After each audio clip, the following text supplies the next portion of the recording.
going on, everyone? Welcome to Season Gaming Bitcast, episode 143. It is another beautiful Saturday here and a week loaded with gaming news. A lot of things to talk about this week. So we've brought back two of our favorites here. So first, I'm going to... I just looked at your name again, Dan. How are you doing? I'm good, man. I'm okay. I'm average, I guess. Wait, you just went from good to average in about 4 seconds. I'm here. So okay, now we're down to here. Do you want to keep going? Or? Just assume that I'm alive and doing okay. All right. Well, it's the best you can ask anymore. So. Yep. You got the awesome Sugar Skull SG shirt. Yes, I do. Rocking it. Love it. Yep. Love it. It was next up in line. Next on the hanger. Yep, that's right. And the only reason it was is because I actually went through and had to, organize the closet the other day. So. Oh, okay. Super exciting stuff here on Season Gaming. Yes, all the latest. We try to bring it best. So join us this week. Obviously, we had a hiccup last week. He was supposed to join us, but luckily he can come back this week. Is our friend from across the pond, host of the Midweek Mixup podcast, Wandering Dutch. How are you, sir? Not bad at all. Not bad. I've a busy week, but it's been a fun busy week getting the channel up and running again after several months off. So a lot of interviews and just interviewed Thomas Salah from Falcon. Yeah. So that was good fun yesterday. A really cool guy. So yeah, I'm awesome. I have a little bit of gaming in between as well. So yeah, always good. Yeah, that's the life, right? Between family, work, and gaming and content, it's a full-time job. Oh yeah, too right. So, it's mostly the editing that's the full-time part. No doubt. Yeah, yeah. It's a lot. So, but thanks for coming on, man. Good to have you. And we'll touch on the other thing we were going to mention. We'll touch on that a little later. So stay tuned. And of course, joining us, it's only been 2 weeks since you were last on, I believe. I know, is right? Host of the Trophy Room. You know him as Mr. Bad Bid. Joe, what is happening, brother? Been better, but I'm happy to be here today. Get my mind off things, talking some PlayStation, talking some Halo. Good week for it. Because I'm a real fan, unlike a fake fan that we both know, Ains. It goes by the name of Luke Snore. He sucks, dude. He sucks. Oh, yeah, we'll get that going. Don't worry. I have here in my notes that you are the founder of the hashtag Boo Luke movement. So we need to make sure that stays strong. We're passionate. We need to let the world know how much this guy sucks. Is there a Patreon for that? We are starting a foundation. Thank you. That's a great question. We are starting a foundation. Yeah. We need, again, the world, all eyes, all ears, knowing, that Luke sucks and boo Luke. He's going to be pissed because now you've been on back-to-back Bitcasts and we've continued to boo him without him having his latest appearance. So I think this just goes to show who's the favorite in the family. I need to get on this foundation, man. Sounds like it's for the kids. Yeah. So, it's for the kids. Fantastic. Hashtag. But no, it's good to see everyone in chat, man. It's gonna be a great show, like Joe just alluded to, man. It's a big week. We've got Outriders, we've got Halo, we've got State of Play, and we've got a bunch of other PlayStation news other than State of Play as well. So a lot to talk about. Great week to have Joe on, of course. So let's start with Outriders, though. I know that was kind of the big kind of release this week, full demo. And when they say a demo, it really is a full demo, right? You can play to level 7. It's the whole first chapter of the game. You can use all 4 classes. And this, of course, is from People Who Can Fly, who were known for developing Bulletstorm and Gears of War Judgment. So it's kind of their first attempt at one of these bigger, broader titles. So I've put a few hours into it. I know people in my house, my stepson he's one of those min-max guys. So he was at level 7, like 3 hours after it launched and is already figuring out how to find legendary loot in the demo and, all these kind of things. So we talked a lot about it in my house. But how you guys, are you into this? Is this a game you're interested in? Have you played it? What are your thoughts? Dutch, I'll start with you, man.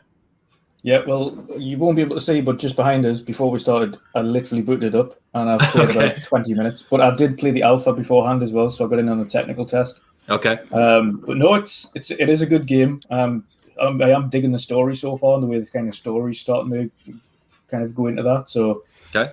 Yeah, certainly interesting. Again, with games like this, it has to differentiate its story because with cover-based shooters like Gears of War, we've played Gears of War for years, so it needs to be different. And the story itself, of course, needs to stand out. So, yeah, so far it's looking very interesting, and I'm digging the kind of story vibe that I'm getting from it so far. Yeah, I think that's powers and whatnot. Yeah, and I was going to say, I think that's one of the misconceptions about the game, even I had early on, is that it was trying to be a new Destiny, Anthem, Division, etc. type game. And while it's got a lot of those nuances to it, it's really aiming to be a story-driven kind of contained experience. So it's a looter shooter Gears, which is different. Yes, it's a weird mix. We were joking the other day that I got serious Anthem vibes playing it. The vision in it, it's obviously got a in it. I mean, right down to the sprinting, which feels like the roadie run, in a way, right? And shotgunning and the gore, obviously. So it's kind of a weird mix of the games we are all familiar with. Yeah. Joe, you been playing it at all? I had to stop, man. This is the first time I've met a game, almost ever in my life, where it's actually made me actually sick. Like, and I'll tell you why. First off, it's not like, oh, the gore, it's too much. Because I love Gears, and the little that I've played from it does scream heavy Gears influence meets Division influence. Like, so much so in terms of Gears that I hit R1 to reload, and I tried to hit an active just on the mental practice with Gears, because the assault rifle, at least the one I was playing, very much shoots exactly like a Lancer from Gears of War. So there's promise in its gameplay. I've just run into the problem that a lot of people have. I'm probably gonna need C-bands playing this bad boy, because the shaky cam that they use in the cutscenes and when you're talking to like people around town is out of this world. They commented on it. I know they posted a tweet about it the other night. Yeah, they're like, we don't know what we can do with this, but we're gonna. And I appreciate that. I really do. It's one of those things I feel like People Can Fly does that I don't dig, which is like the core foundation is really good, but then there's like these little things that they change that doesn't need to be changed. Like, again, I hate that. I hate that. So like, I literally had to like turn away from the TV if there was a cinematic going, because my eyes just were disoriented. And then the motion blur in this game is intense. Like, it's a lot. It's a lot. I understand that in the final product there'll be a scale that you can, minimize or just turn off blur. But yeah, that also is really disorienting. If I'm running and I do a quick turn, I'm just like, whoa, like I'm taken back. So I played about an hour of it, and I was just like, okay, well, actually, like I got a migraine. I'm not feeling that great. I think this is too much for me. So I went back to Hitman 2. Okay, Hitman 2. Okay. There's promise there. I'm with Dutch. I think there's a good game here. I'm just going to wait till the finished product. I'm going to see the reviews. I'm going to see what, the consensus is around this game, and I'm going to make that judgment call there. Because, I'm digging what I'm able to experience. My one co-host, Kyle, who isn't a big, like looter shooter guy, really digging this game. So it's interesting to see. You're either on board with it or you're getting sick from it. I see. I see. Yeah. Yeah. It's so I'll save my impressions. Dan, I know we talked a little bit about it offline, but what are you thinking? How much time you got into it? I think I'm level 4 or 5. Okay. I've gotten through a few side quests and a few main quests. I'm not really liking it that much, only because there are games out there that do everything that it does better, some of which are all in one package.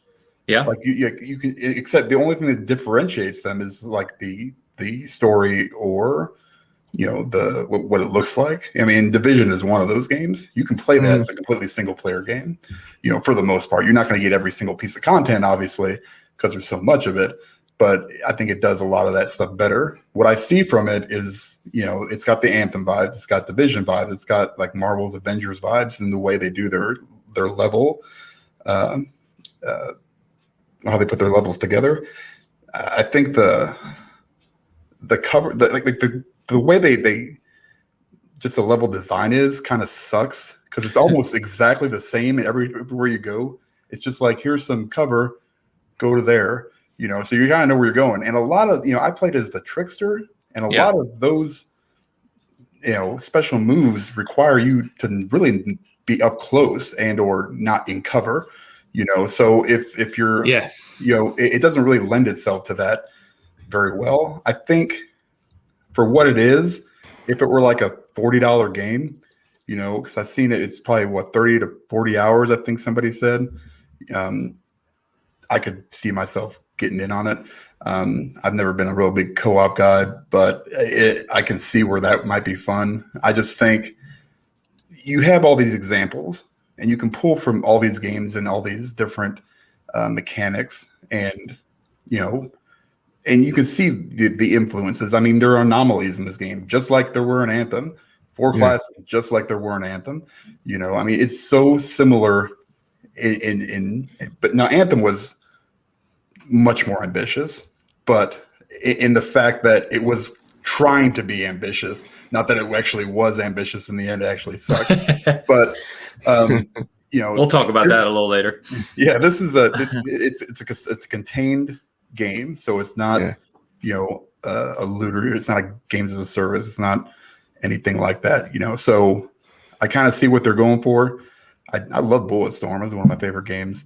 Back Bulletstorm was fun, man. It was super fun. And I think that's what I think this game is missing a little bit. It's not super fun. It's not really open world at all, which is fine. It's just all these levels feel very samey to me. So that's the one common thing that I've been hearing when it comes to the level design. It's just like, this is like a video game in terms of like, here, when you're walking into a kill box, it's like, here's a town, walk down this hallway, here's a battleground, kill them, walk down this hallway, here's another battle zone thing, kill box. I'm waiting for the Dragon Age 2 moment where I walk into something, it's like, hey, that's exactly the same, except that's a different color. Or that route is actually open this time, but the route that I went through last time is closed. So I'm waiting. I haven't hit that yet. I've seen things that are very, very close to that, but I mean, for the first time going into it, bravo. It looks like it'll be fun in a group. I really need to try all the other stuff too. I think classes, the other classes, Pyromancer and all that stuff. Yeah, so I've been using. I've been playing a ton of Division, which we're going to talk about, but I'm always the guy who sits back and snipes or like marksman rifle, right? So I was about to do that again with the Technomancer, and I was like, you know what? I'm going to be the Devastator instead and just literally smash everything. And so that's what I did that too. Yeah, it's fun. That's the funnest part of the game is running around, leaping, smashing, giving things. But all the other complaints you had, I kind of echo. It's like there's a good game here, but they're going to have to find it. I don't know what it feels like they're trying to your point, they're trying to do things from many different genres. And yet it's like jack of all trades, master of none type thing. Mm-hmm. This would be a good game to delay for 6 months and figure shit out. Honestly, I think it could be something, but I don't know if they'll go and do that. You know what I mean? If you're at this point in development, honestly, I feel like with this game, you might have a good chance to get it out in April. Because there's just nothing, and people will buy it and test it out and try, and for those who like it, stick with it, and those who don't, jump out. And it's a good opportunity for them to really get the good, what people like, what people don't like, and then hopefully by the end of summer have some type of battle plan of how to address some of the issues, or even just address some of the issues just out front of the game. Yeah, one of the big ones you guys touched on, and I was talking to other people about last night, is just the world design. It feels incredibly linear and samey, like Dan said, every time you do a mission. And one of the things, we keep bringing up Anthem, but one of the things Anthem did right was that sense of discovery, right? You got thrown out into this huge open space. You jumped up, you flew, and you could go create your own battle scenarios. You could find caves or other things, whereas here it's like you're walking a path. And if you do that, like Gears does it extremely well, and they expanded a bit in Gears 5, of course. But Gears makes the environments interesting, the combat scenarios interesting. It does all these things right because it's been polished over a very long time now. Whereas this just feels, to your point, it's like, okay, I walk down this path. I'm going to fight these same old dudes, smash them. Then I'm going to walk down another path, which looks really similar to the last path, smash all these dudes again. And it's just very repetitive. Especially, I was playing Division with a bunch of people last night, and I was like, going from Outriders to Division 2 as it is now on next gen is literally like night and day. I mean, you can feel the jump in AAA kind of polish. It's night and day. And I think Elu, who's in the chat, had the funniest comment. He's like, the cover button in Outriders is more of a suggestion. It doesn't usually work. It's like sometimes it'll work, sometimes it won't. That's true. It's more like try and cover. It's like hit it a few times and roll the dice, see what happens. But to your point, Dan, the weird thing, there is a weird design decision here because it's a cover shooter supposedly, but literally when you start the game, it says change your mentality. You need to be aggressive. And in fact, like the Devastator, you have to kill people in close proximity to gain health back. So you have to be on top of them. The same way. Yeah. So it's like what the cover is completely all the cover does for Devastator is get in my way. It's kind of strange in that regard. Yeah, but Trickster is more of a, kind of a fast moving, slow, hit somebody, it'll slow down time for a second. It really kind of works in that way. You have to be affected by that stasis or whatever it is they put them in. Yeah. So, the cover just doesn't do me any good whatsoever, because I'm trying to go, boom, boom, boom, boom. And if I'm sitting there in cover, and these aren't stormtroopers. They're actually really good shots. No, the bullets follow you everywhere. It's insane. I mean, it's just like I just see my health down. And then I just run at people and then hit the, big stasis button and then kill as much as I can to get my health back up. And then I run back away from it. It's just like, this is because I'm kind of a glass cannon, Even the Devastator is like, I have that high armor, high health, and it's early, right? So obviously you can build into it. But there's plenty of times where I'm down to my last third and I'm literally like, I have to kill somebody quick. And exactly. Which is fun because it's making you rush at people. But again, it goes against the cover aspect. So also the loot is flat out garbage. I mean, I'm just gonna say. I mean, it doesn't. Don't get me started on loot. Like, listen, I'm not even a big loot guy. I'm not like you, where it has to have like 18 different, stats or anything, but more than 2, right? Like, hey, you got +2 on this one. What does that mean? The first time I saw 18 armor and then I got a new one, and it's like 20 armor. I'm like, come on, stop. I was just like, come on, if you're gonna do something, do a little bit better than that. It doesn't have to be Division style loot, that's it does. I would be fine with it, but I mean even then, it can get too much. So maybe they simplified it for people. I get it, man. Just shouting out Kaibatsu, Lord in the house. What's up, brother? As much as I enjoyed the demo, linear nature of Outriders feel like PSP bite-sized levels game. That's tough but fair. I would agree with that. I'm glad I didn't draw this one to review. Steve, actually. So right after Steve for Season Gaming has his impressions, his kind of preview of it done, which will be published on the site later today. So cool. Yeah, sorry, Joe, you were going to say. Loot has to feel important. Loot has to be. Loot has to give you the sense of, oh man, this is worth it, right? Like, I don't like games where it's like, like example Borderlands, where it's like, and we have like 5 million pieces of loot, and I'm like, that doesn't sound cool at all.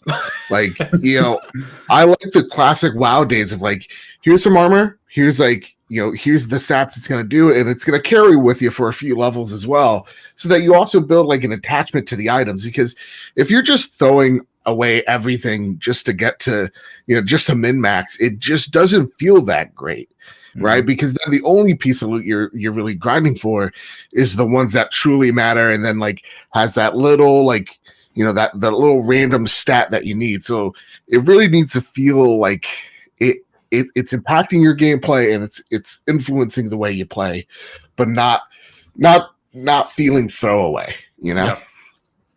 It's better than Anthem loot. So Anthem loot's pretty damn bad.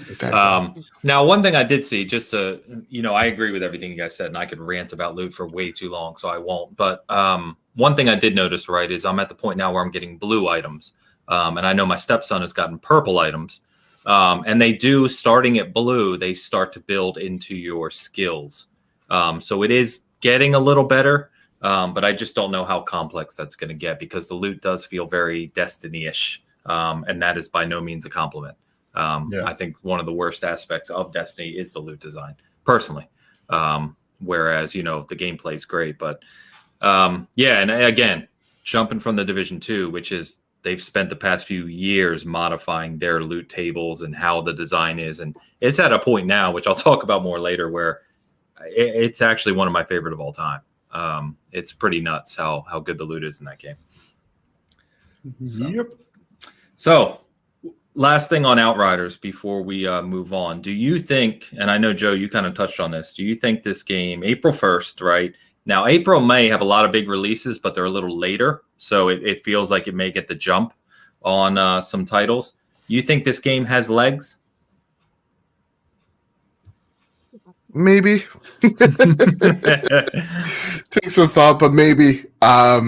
There's just so many games from here to the next, and I know like they keep on trying to stress that like this isn't they're trying to make it like this isn't a Destiny, this isn't like a it's not a live service. Division. Yeah, it's not a live service. It's like no, you definitely you could call it what you want, but like if it quacks like a duck, looks like a duck, it's a duck. This thing's a fucking duck. So like, for me, it definitely is a live service game. They definitely have plans to support this thing well into its lifespan, and I think they got to be smart with it because I understand why they didn't say this is a games as service game, because you have to live up to Destiny, and as much as people claim they hate it now, it is the best one that does it. And so you have expectations that are maybe impossible to meet when you say that, but to me there it really depends on what's coming out in May that really does the damage. And there's a lot coming, some of which we're going to talk about here shortly. I don't know, Dutch, you think this game's going to be successful long term? Possibly. I think it all lies in the community, but again, as terrible as Anthem was in parts, it also had a very strong community in the end, and that didn't save it. That's true.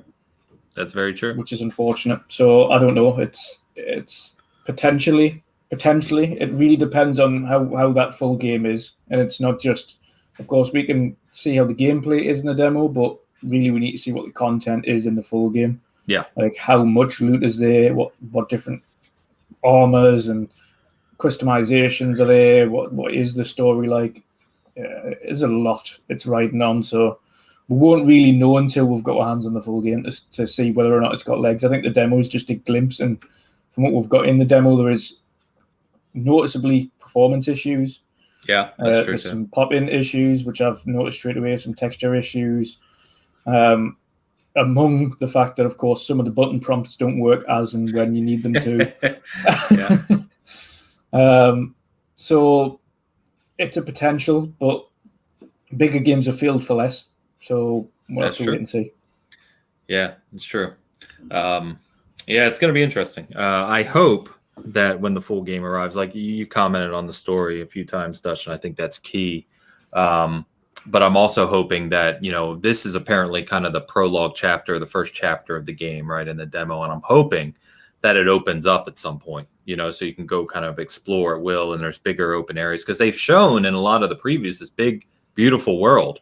And I'm like, well, where is it? Because you get a glimpse of it when you first land on the planet, and then that's kind of it. You get to the town and everything's brown and linear. So I'm kind of confused. And even in some of the play testing that we've seen months back, where they were showing off the powers and things like that, it looked like very kind of linear, boxed-in levels. Yes, it did. Yeah, which concerns me. So, I don't know. Anyway, so anything else to add on that, guys? No, I mean, I think this is going to be one of those games where it's like, well, let's see how they frame it. I know they're, like Joe said, they're running away from that games as a service, but it looks exactly like 3 or 4 different games as a service all meshed in one. I mean, I don't know how you support a DLC and maybe some new characters. I'm guessing it's going to be more like the kind of Borderlands 2 style, where it's this big contained game, and then there's expansions, right? Instead of just these constant monthly updates. Yeah. Oh, yeah. I don't think they're going to do that. But I mean, I don't know, man. We'll see how it goes. We'll see how it, what people think about it. I think a lot of people are going to be super hyped for this game, or they already are, you know, and I think that, that could blind some people to what is actually happening in the game. Unfortunately, you see that a lot, and all the stuff we've got led up to this. I mean, everything looks so cool, like in all of their trailers and all this other stuff. And, but then you look at it and in reality, this is completely different. This is not what I was expecting at all. Okay. So but like Dutch said, it's going to be partly community. I think if people support it, we'll see what happens, man. Yeah. I'm not holding my breath. I've been Anthemed before. So I'm not going to do that again. Maybe you can use your leftover Anthem currency to buy this game. That's what I was hoping. I was hoping it could just transfer over, since it's basically the same thing. It's the same thing without the cool world and the cool flying. Yes, exactly. But it's got cool powers. That's true. So, yeah, it's true. Pompa nails it. It'll last until Halo Infinite comes out. That's about right. It'll last that long. That is. Pompa, thank you for the Subway sub. Appreciate it as always, brother. And we're going to be talking about Halo Infinite here shortly, which I'm, just pumped because we've got 3 big Halo fans here in Dan, so it should be a good conversation. Yeah, pretty much. All right, man. Let's move over to PlayStation and State of Play. Obviously, we had the latest State of Play on Thursday, but there's also other PlayStation kind of announcements that happened this week. But we'll start with State of Play. It's been a big week. I know Joe, you guys got a lot to talk about on your channel with what happened this week. But so I'll just start. I've got in the notes here some specific games, release dates, all that stuff we can talk about. But let's just start with the – and I'm glad I have you on, Joe, because I need some positivity, because I'm not very positive after this show. Oh, really? Okay. Which is rare for me, because, even Dan and I joke. I'm usually the one who's like, oh, come on, it was a good show. And this time I'm feeling the, come on, that was pretty poor. But let's start with overall impressions. So Joe, I'll start with you. Kick us off with a good note. So I knew exactly what I was walking in on this thing. So I got to give a shout out to the PlayStation marketing or PR, because they said walking in, okay, so you're going to get some unannounced games, but for the most part, it's going to be what you saw at the June event. So we're going to talk about some third party, and we're going to focus on indies. And I was like, okay, so I'm going to get some third party stuff. I'm going to get some indie stuff. Awesome. And that's exactly what I got for the most part. I think there were some lulls for sure. Like, I understand why Crash is there. He doesn't need to be there. Five Nights at Freddy's, I guess, is huge outside our circle. That's a big community, yeah. So I understand why that's there, but that was a lull for me. And I don't even care that Oddworld is free. I got some shit on my show because I'm like, how many times have we seen this game? We're finally getting a release date on it. Thank goodness, but it was a lull. So we had like 3 games that I was totally checked out of. That being said, though, overall, it was a good show. It was fine. It was decent. Anything that screams 7.5, that's what I kind of felt like here. I don't think it was terrible. I don't think it was, I don't think it was amazing either. But there is the thing that I see a lot of people going, oh, it wasn't a great show. I think the only good games that we saw was like Sifu and what was it? What's the other one? Kina and Deathloop. And I'm like, well, okay, if you got 2 or 3 games, then it wasn't a bad show. If you're into like those 3 in 30 minutes, that's a success. PR guy did his job.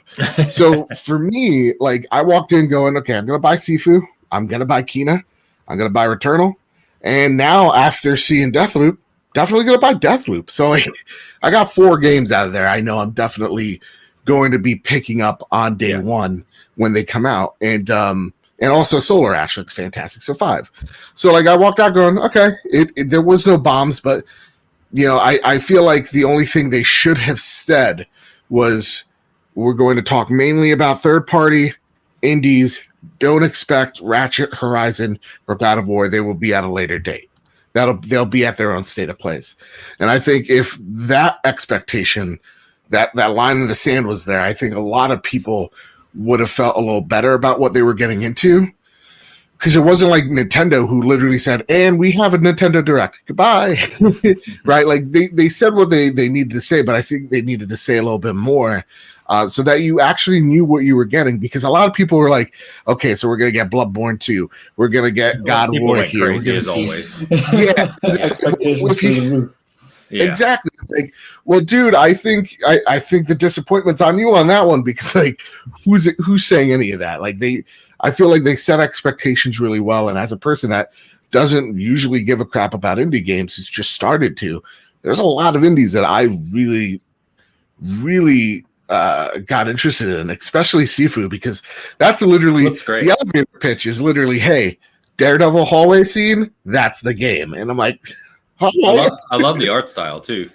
It looks very cool. Yeah, so for me, I didn't understand the adverse, like, oh, this is awful reaction to it, you know? So let me pose this thing, because I agree with you. Like, Returnal, I'm all in. I love Housemarque. Yeah. Game's going to be awesome. Deathloop, I'm an Arcane nut. Day one. Yeah. There. Oddworld, man. Oh, I know. Kina looks beautiful. I'm there. Yep. Oddworld, I actually love. I'm an old Oddworld fan, and when they said it's PS Plus, I'm like, hey, even better. So all of those things on day one and love. My only challenge to that is all of those things we've seen multiple times already. Sure. Yeah. So it's like I didn't need to see any more from that stuff that I've seen multiple shows already. I know they're coming. Release dates are good. Don't get me wrong. We know Keena's coming August 24th. But we already knew Deathloop. You know, it's good to know Oddworld now is April 6th for PS Plus subs. It launches April 6th, but you also get it free if you're PS Plus. Yeah. So, and Returnal, we already knew the release. As well, Oddworld, or is that next gen only? I think it is cross-gen. Yeah. I'm pretty sure it is. I think the PS5 version is the PlayStation Plus game of April. But like what you said there, though, like just to combat you a little bit here is like, for all those things, they need to put it out because they got those marketing agreements. Like, Kina, you need to show again because you do have an important release date. Like, that's going to be a tentpole title, though time exclusive for PlayStation this year. So you gotta grease the palms. Did you already know that was I didn't know that was a timed exclusive. Did you already know that? Yeah, a lot of people didn't. Because I got this big brain of mine. I knew when they announced it. You saying I have a small brain? Is that where we're going with this? I'm just saying I got big hands, big brain, big ideas. So yeah, like I understand where like a lot of people are like, dude, we've seen this before. I get that critique. I understand that one. Yeah, that was my biggest thing, and of course, you know, the big end cap was Final Fantasy VII Remake getting the Integrate, is it? Update, PS5 update, and then getting the Yuffie kind of add-on, which is, if I'm right, that add-on is exclusive to PS5. Is that right? I think so. Okay. Yeah, okay. I'm not. That's where my big brain loses it, because like I was watching that trailer. And Colin and I in the beginning were mocking it because the way they were selling the upgrade was like lighting, fog. Yeah, it was very odd. Performance mode. And it never shows well online like that. You'll see that it didn't say much else. It was just graphics. Yeah, graphics. Brian Altano was like, graphics are coming to PlayStation 5. Whoa. And then when the Yuffie reveal, because I'm not a Final Fantasy dork, I like good games. So when I played 7, I was like, this is decent. Everyone's attractive. I get it. And then when I saw the Yuffie reveal, Kyle was freaking out. And it's like one of those things where it's like, you know, you're excited. They're excited. Yeah, like I'm excited for the people that love that game. Yeah. But that being the end cap for me, because I didn't do anything for me. So that maybe soured me a little bit. But so Dutch, what did you think, man? Did you get I know we filmed right after the show ended. Did you get to watch it and catch up on it? And what are your thoughts? Yeah, I watched it. Of course, I've still stuck with the PlayStation 4 Pro, which is plugged in here, the custom one. But it's like I'm buzzing for Kina. So Kina, and even seeing Kina at $40 was a bonus for me. That is good too. Yes, I forgot. I wasn't expecting it to be not that $70 mark. So as soon as I seen it for $40, I was like, oh, brilliant! I can get that, and it's PS4, PS5 in one batch, so I can buy it, and when I get the PlayStation 5, when it's eventually in stock, then I can upgrade straight away to that. So that's awesome. Returnal is okay, but I wouldn't buy that full price. I'd wait for a sale on that one. Just my opinion. But nothing else really stood out for me. Like not even Sifu? Not really. It reminds me a lot of Absolver to a point, especially in its graphics. Same devs? Yeah, same dev. Yeah. Same dev. So it looked pretty much identical, and I liked Absolver, and that was cool. But it's not like it's not jumping out. Like I play a lot of games, so I will probably eventually play that some point down the line. But it's not something I'm going to buy day one. And when I watch these shows, I always look for standout games that I want to purchase, like either day one or very close to its release. I don't necessarily look at I want every game that's going to be shown. So that's not the case. They've got to have something for everybody. The show was pretty average, and I wasn't expecting much for the first one of the year either. I know with everything that's going on, I was not expecting, like a lot of people were, to see anything on God of War, because that, again, we only had just the intro. Yeah, they've shown a logo last time. That was it. I was like, that game's not this year at all. It's not this year. And then they mentioned as well that Horizon was kind of a little bit later on in the year, and I don't expect that. I said, and this is on my podcast the other day as well, as I said, Horizon, I'm expecting to release potentially the same time as Halo Infinite, to have as a kind of a combative release. Yeah. They need a big release when Halo releases, because if they haven't got anything for the holiday period, I'm going to tell you why they don't need to do that. I'm going to tell you why.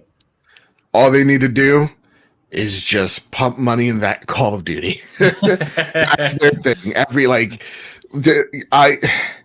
I don't think they need to answer. Yes and no. Of course, we know what PlayStation's tactics are when it comes to advertisements. Especially, and so I think it's like only on PlayStation, get this skin. Exactly. For a limited time. Yeah, I think Horizon's actually probably September, October. I don't know when Halo's dropping, but I'm assuming November-ish. Yeah. November 15th is the rumor, right? The rumor? That's the 20-year anniversary. Yeah, and I could just see the way that PlayStation not non-direct competing with Halo would be, let's just pour some more advertising into the biggest Call of Duty this year, and this one's with Jack Bauer, By the way, you're getting booed. It's going to be in how much is Luke paying for these loser replies? It's because you Bizzle in the house. What's up, Bizzle? Final Fantasy VII favorite game of all time, which it is for many people. I know it isn't everyone's cup of tea, but overrated. And then you got Z Black coming in here saying Final Fantasy is the most overrated game ever. You've started a debate here in the chat. Look at that. Sorry, Dutch. Go ahead. Continue. No. I was just saying. I think personally, if Horizon comes out this year, because there's still a possibility that it could get pushed to next. I think it really depends on how they're doing in development cycle. It's one of the rumors we're starting to hear is that it's probably not coming this year. But I think if it does, they could try and push it for that holiday release, like I say, or just before that holiday release, to try and have something at the same time period as Halo. Because if Halo Infinite is essentially the biggest thing that Microsoft got on this year by a long shot. Yeah. And they have got something lined up for the holiday. So if they do, PlayStation will need that something again. Like Joe said, they could go down the advertisement route of just pumping out kind of exclusivity for a certain map on Call of Duty for over the festive period and just go full tilt on that. And again, your casuals will pick that up, no problem. But as a first party release, that's what I expect. But overall in the show, again, Kina's the biggest one out of me because I love the look of that game. Yeah, it's gorgeous. Amazing. It does. Deathloop, again, it's one of them I'll possibly pick up on sale, but again, that's a timed exclusive. Like when I look at PlayStation games per se, specifically PlayStation platform, I just want exclusives, like something that is just only going to be there. Now I know Kina, I don't know the exclusivity agreement on that one, but I know it is at least for a while. PS4, PS5. Yeah, we can assume a year. Yeah, it's 1 year for Deathloop and Ghostwire Tokyo, so you can assume that Deathloop will be in Game Pass May of next year. Yeah. And again, like I say, Returnal, literally the only PlayStation exclusive that I haven't got, and I refuse to pay nearly $60 for, as it stands right now, is Death Stranding. Like, I will not pay full price for that game. Okay, it's not like my biggest cup of tea anyway. I do want to try it out, but I'm not going to try it at that price. So I'm what would be that price for you? For some reason, Death Stranding? I don't know. It's the only game that's still left in PlayStation Store, and anywhere I can see, that is still that price of the exclusives. Death Stranding is over there? Last of Us. I managed to pick up Last of Us 2 the other day for £15. Wow. Yeah, Death Stranding's gone down all the way to like $20 here. Yeah, there's a sale over here too for much for it, but I mean, you know. Yeah, it's still $60. Well, what is classed as $60 over here for Death Stranding, and I will not pay for that. Yeah, that's fair. But yeah, it's I literally only have PlayStation. Like, it's not my primary console, so I only have it for exclusives. Yeah, okay. So unless there's an exclusive that really jumps out, then the rest of it matters not to me. Like, I can wait for these timed ones like Deathloop, etc. I can wait for them to come to other platforms in the future at a cheaper price. So, okay. It was slightly above average, only because of what they did show was good for what they had coming up, and at least they've got something that they've shown that's coming up. Yeah, like, Xbox haven't done anything yet. That's true. They haven't done anything. That, so. Yeah, and as I was writing this up, the one nice thing PlayStation has right now too is they've kind of got titles scattered through the next few months, right? Yeah. You've got Oddworld, well, you've got Final Fantasy VII Remake for free next month on PS Plus. Then you've got Oddworld for free PS Plus in April, and then in May you've got Deathloop. In June you get the Final Fantasy Remake expansion and upgrade. I think that's a funny one, that the Final Fantasy thing, mind, because it's we'll give everybody it for who hasn't already had it. We'll give everyone it free, but you only get the upgrade if you buy it. It's such a weird thing. So weird. Very weird. It's like it's so free for PS4 owners, unless you get it for free from your subscription. Then you got to pay for it. It's like, what? Really? Is that worth it? Yeah, that was stupid. Yeah, I will say this about Horizon. I am very certain it's coming out this year. You could timestamp this, so when I'm wrong, I will. Don't worry. But yeah, they've been working on this game since the original. Yeah. And when Jim Ryan talked about Horizon, in the same breath, talked about Gran Turismo being delayed. So I feel like if Horizon was on a worrying track, they would have right there said, yeah, Gran Turismo and Horizon, don't expect that. We're working right now to get Ratchet and, Returnal up and whatever, So I am surprised we didn't get a release date for Ratchet. Well, release date is June 11th for Ratchet. That's right. I'm sorry. Yeah. I lost my mind for a second. The fake fan of Luke is bleeding in. Year for PlayStation. Yeah. So that goes back to what I was saying about the kind of content already scattered through the next few months, which is really good. Elu said PlayStation S Destruction All Stars, a clearly $70 game for free. Mic drop. I think that's thankfully that's being reduced. Yeah, wasn't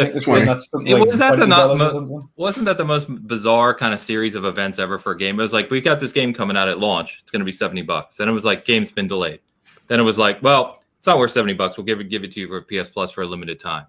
And then it was like, after that though, you have to buy it. And then now it's like, well, after that you can buy it, but it's just going to be $20 now. It's like, what the hell are you guys doing? They had no idea they had no idea what they were doing with that game. Man, I'd be kind of mad actually if I was a developer. Like, come on, like whoever's producing that, like, man. I think they were looking behind the scenes, like the roof was kind of on fire type of moment for that. Yeah. Z Black says, "Who's you and are there picks?" There are, but those are on my OnlyFans. So that's gonna be my Twitter, Prime or whatever the fuck they call it now. Yeah, Twitter. I'll have that on there. Pro. I don't know I'm like, who's paying for Twitter content? Like, what is happening? I swear to Christ, if fucking like IGN and all those news sites start putting stuff up that you have to pay for the content, they can go suck it like in a second, because where I can get my information? SeasonGaming.com. That's right. That's right. Shit. You subscribe to our Twitter Prime, and we're gonna have you covered. Yeah. Now we're talking. Thank you, Z Black Man. Appreciate it. Good to see you. So Dan, we've chatted for a while on this. Where are you on State of Play? I thought it was average. Okay. And, I mean, it was not the best gaming, thing I've seen. I mean, it was better than Nintendo's Direct. We're not going to rehash that debacle. Yeah. I'm just saying. But, I was hoping for some other stuff. I was hoping, I mean, you don't come out and announce God of War is coming next year, and you don't come out and announce Horizon Zero Dawn is coming next year, and you're, a quarter of the way through the year. We haven't seen anything else from it. Corey Barlog comes on and says, when it's done. Shut up. Of course, when it's done. I understand that, you twat. Here's the thing, though. Don't tell us it's coming out here, and then don't give us zero information, anything. Like, just give us something. Like, it is weird to have a logo with a date and then months later say when it's done. That doesn't really make sense. Yeah, I'm guessing that it's not even close to done. And my original prediction of it coming out this year is in the shitter. So I'm just gonna let you have that one because I think we predicted that a while ago, and there's zero chance of that happening now. I think maybe Horizon. I don't know. I hope Horizon. I mean, obviously, I want the best game, so if they have to delay it. But yeah, I mean, fine. Horizon. I love Horizon. All of these things they've shown. I'm in for the Returnal. I'm gonna play that. Sifu. I had to go back and watch it because I didn't catch the beginning of the show. And I think I started watching it right after that. That game looks kind of cool, for like a little kung fu. It does. Yeah. You know what? I'll probably buy that one too. Kina, I've been hot on forever. It looks awesome. I love that art style. Deathloop, of course. I'm not waiting a year, No, me neither. To get on Game Pass. I know it'll come to Game Pass because it's a Bethesda game or it's in that fine. Yeah. I'm not waiting a year. No chance. Oddworld, don't care. Hey. And Final Fantasy VII, that was like the weird one for me. I mean, we got like, I'm excited because I'll go back and play it again with the upgraded version, and I still have to pay for my Yuffie. So I'm not sure why I should have to pay for that. I'm not sure how much it's going to cost. Hopefully it's like $10 because it didn't look like I'm not a humongous fan of those kind of DLCs. Where it's like we're just going to take you completely out of the regular, gameplay storyline, and then you've got this other thing that's as eventually will kind of come together, but for right now it's just here you go. We just wanted to make a little extra money, and so we're going to do this. But I mean, Oddworld, I don't hate it, but it was an average show. I said, I'd like to see better, more. End it with something bigger. Now, Final Fantasy is humongous, so I'm not going to take away anything from that. I mean, it's a gigantic game. And I think,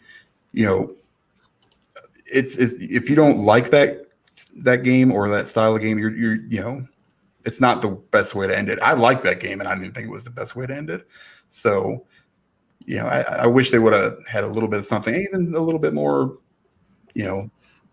footage from Horizon. That even if it was like cinematic stuff, that's fine. I would have liked to have seen some more of that. Yeah, so. Yeah, just something. I think end capping with like I said before, an enhancement to a remake is a weird thing to do. But to your point, Final Fantasy VII Remake is a massive game, especially globally, right? So yeah, you can't really blame them. So anyway, if you didn't catch those dates, so Kina's August 24th, Deathloop is May 21st, Oddworld is April 6th. So Oddworld's actually just 5 weeks away, which is cool. And like we said, free for PS Plus on at least PS5. And then the addition and the upgrade for Final Fantasy VII Remake is June 21st. And as you just reminded me, Joe, Ratchet & Clank, June 11th. So a lot of content coming on the PlayStation side over the next few months, which is awesome. Ratchet & Clank, man, I can't wait. Mm-hmm. Love those games. All right. A couple other things PlayStation I want to talk about. So real quick sidebar on the quality of PlayStation Plus and the obvious direction that PlayStation is moving to kind of increase the, get more subscribers on PS Plus and increase the draw of being subscribed to that service. And I think, we've already seen now a couple good months in a row, really good months in a row, We've got Final Fantasy VII Remake next month in March. Then we've now announced Oddworld for free launch game in April. So obviously it's not a one-to-one with Game Pass, and there's, I'm not here to debate the merits of either. But what I do like to see is PlayStation making that a more valuable service. Because for someone like me, I'm never going to buy Final Fantasy VII Remake. I would have never bought it. But now I will install it, and hell, I may even try it, right? Oddworld is a huge bonus for me. I was going to buy that game, so to get it for free at launch is fantastic. So what do you guys think, man? I mean, is this their long-term strategy? Not go down a Game Pass competition route, but to kind of reinvest in the service and the subscription they already have and kind of make it more valuable to their player base? Yeah, I think PS Plus, they could do that. I think PS Plus as a whole needs some refinement anyway. The quality of their PlayStation Plus games every month is obviously well outweighs Gold. Yeah, we're not going to talk about the joke that Xbox Live Gold has become. Yeah. Yeah. So, but if you're talking on combating Game Pass, instead of saying, right, we're going to do a streaming service like Game Pass is, where it's Game Pass and cloud and etc., they could very much turn Plus into, right, okay, you might not necessarily get these games day one, but you're going to definitely get them at some point down the line. Because I don't think PlayStation want to detract from specifically taking away their earnings of big AAA titles on day one. I don't think they'll ever do that. PlayStation don't have the expendable money like Microsoft to do as a whole. Of course, Xbox now being a division is entirely different to what it used to be. I think, but again, I've had some awesome games on PS Plus over the time, and I think having Final Fantasy VII for those who haven't purchased it is going to be massive. Yeah. But even games like Concrete Genie, which was a good get this month. Yeah. Among many others over the months, I think I've had Bloodborne and things like that. So that's don't get Joe started on Bloodborne. Game of the generation, man. I think they could possibly, because if you have a look at it, they've got PS Now, which is good, but it's just mainly a back catalogue of all their games and streaming. Of course, now they've got some downloadable, but a lot of it's still subpar quality compared to what it is if you've got the disc version or a standard version installed, compared to renting that off PS Now, etc. Yeah. I think they could potentially look at increasing the cost of PS Plus and then increasing the content that they're putting on PS Plus every month. So even if they just put it up by $5, they could probably include some of those games that are 6 months old into the PS Plus subscription service and say, right, okay, this month you're going to get Death Stranding, which has been out half a year now, and it's done its kind of big initial kind of buying period where people get the game or don't get the game. 6 months down the line, if they're on PS Plus, okay, you've invested 6 months worth of PS Plus anyway, so here's a big game. I think they could probably do that. They could probably get away with that and combat that in that sense. Yeah. Yeah. It feels like that's what they're moving towards as it is, right? So, yeah. Joe, I know you've got some thoughts on this piece. I think it's going to eventually come down the line where we're just going to see Game Pass is going to be the Netflix. Whatever PlayStation makes is going to be the Hulu. Okay. I think when we've taken a look at Stadia's misstep, which is a brilliant article on Wired about why Stadia and Amazon have failed so hard at the streaming service game. Yeah. When you take a look at, I think PlayStation is probably in the best position to challenge a Game Pass, just on the sheer fact that they have a catalog, they have a service. Now they just got to make that catalog worth a damn by, or incentivizing it by bringing in their first party. Now, that said, I don't think PlayStation Now will ever be as great as Game Pass, but they really do have to push this service to be something more capable, because it is a decent service. A lot of games that are on Game Pass are also on PlayStation Now, with a lot of games that leave Game Pass go to PS Now, PS Now back to Game Pass. They just need that incentive of like, why do I need PlayStation Now, rather than, yeah, it's there, it exists. So for me, I think PlayStation has proved that they can be really good at this at service games, like or at the service game. Like I'm gonna say it, and I know it's not the most popular opinion, but like PlayStation Plus is just hands down better than Gold in almost every way. I not popular. I would say that's almost universal. Well, and here's where I get almost the unpopular thing. Even when it comes to like internet connectivity, like they're both the same at this point. There was a long period where like PlayStation Plus, or PlayStation's online ecosystem was awful. It was atrocious. Now I feel like they are at the level of Xbox Live where like, yeah, they're both services. Like you could connect millions of people onto Fortnite and nobody's going to be disconnecting. You know what I mean? They both have outages at the same exact time. So like in the getting people online portion, I feel like they are now at the same level, but as a service, yeah, I feel like, paying 50, 60 bucks a year for this thing, I'm getting a lot of games, and I'm downloading more games than I ever would have as well. Every month I'm downloading a game or two from that service. So like they've proven they can do it through PlayStation Plus, that they can make a service that people want. They just need to curate. Is that my mic? Something happened. Maybe I sound like a robot for a second. Nonetheless, I feel like with PlayStation now, they just need to curate it in a way that is a lot more enticing. And the one thing that I kind of don't want them to do is putting their games day and day on that service, because at that point, and this is just as a consumer, I'm concerned that PlayStation's portfolio then has to change as well. So for me, there's a reason why I'm a PlayStation gamer. Those are the games I want to play. There's a reason why I'm not gaming on my Xbox as much. Their first party generally don't speak to me because, some of them are that games as service. We come out, the game isn't as polished as it should be at launch, but in a year or two, it fills up and then it's worth a damn looking at Sea of Thieves. So for me, that's why I'm on PlayStation. And my fear is like, okay, so now that we have to go through this games as service route, we're not going to get the Uncharted, God of Wars, the Spider-Man that we get on PlayStation. I don't want PlayStation now to just be, or PlayStation just to be Xbox, and I don't want Xbox just to do what PlayStation does. But they have to compete in a similar way. That's why I'm saying Hulu in the terms of like Hulu's not better than Netflix. It's got Brooklyn Nine-Nine.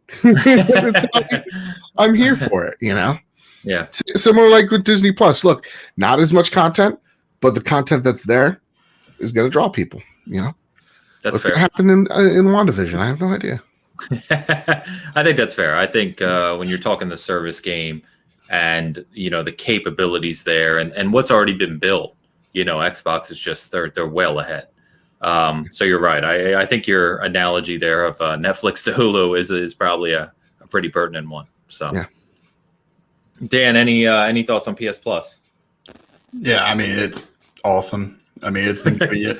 I mean for me, here's the thing: I buy all these games when they come out. So, like Control, and I mean I got the Ultimate Edition. No, we're not going to talk about the 9 copies of Control. Right.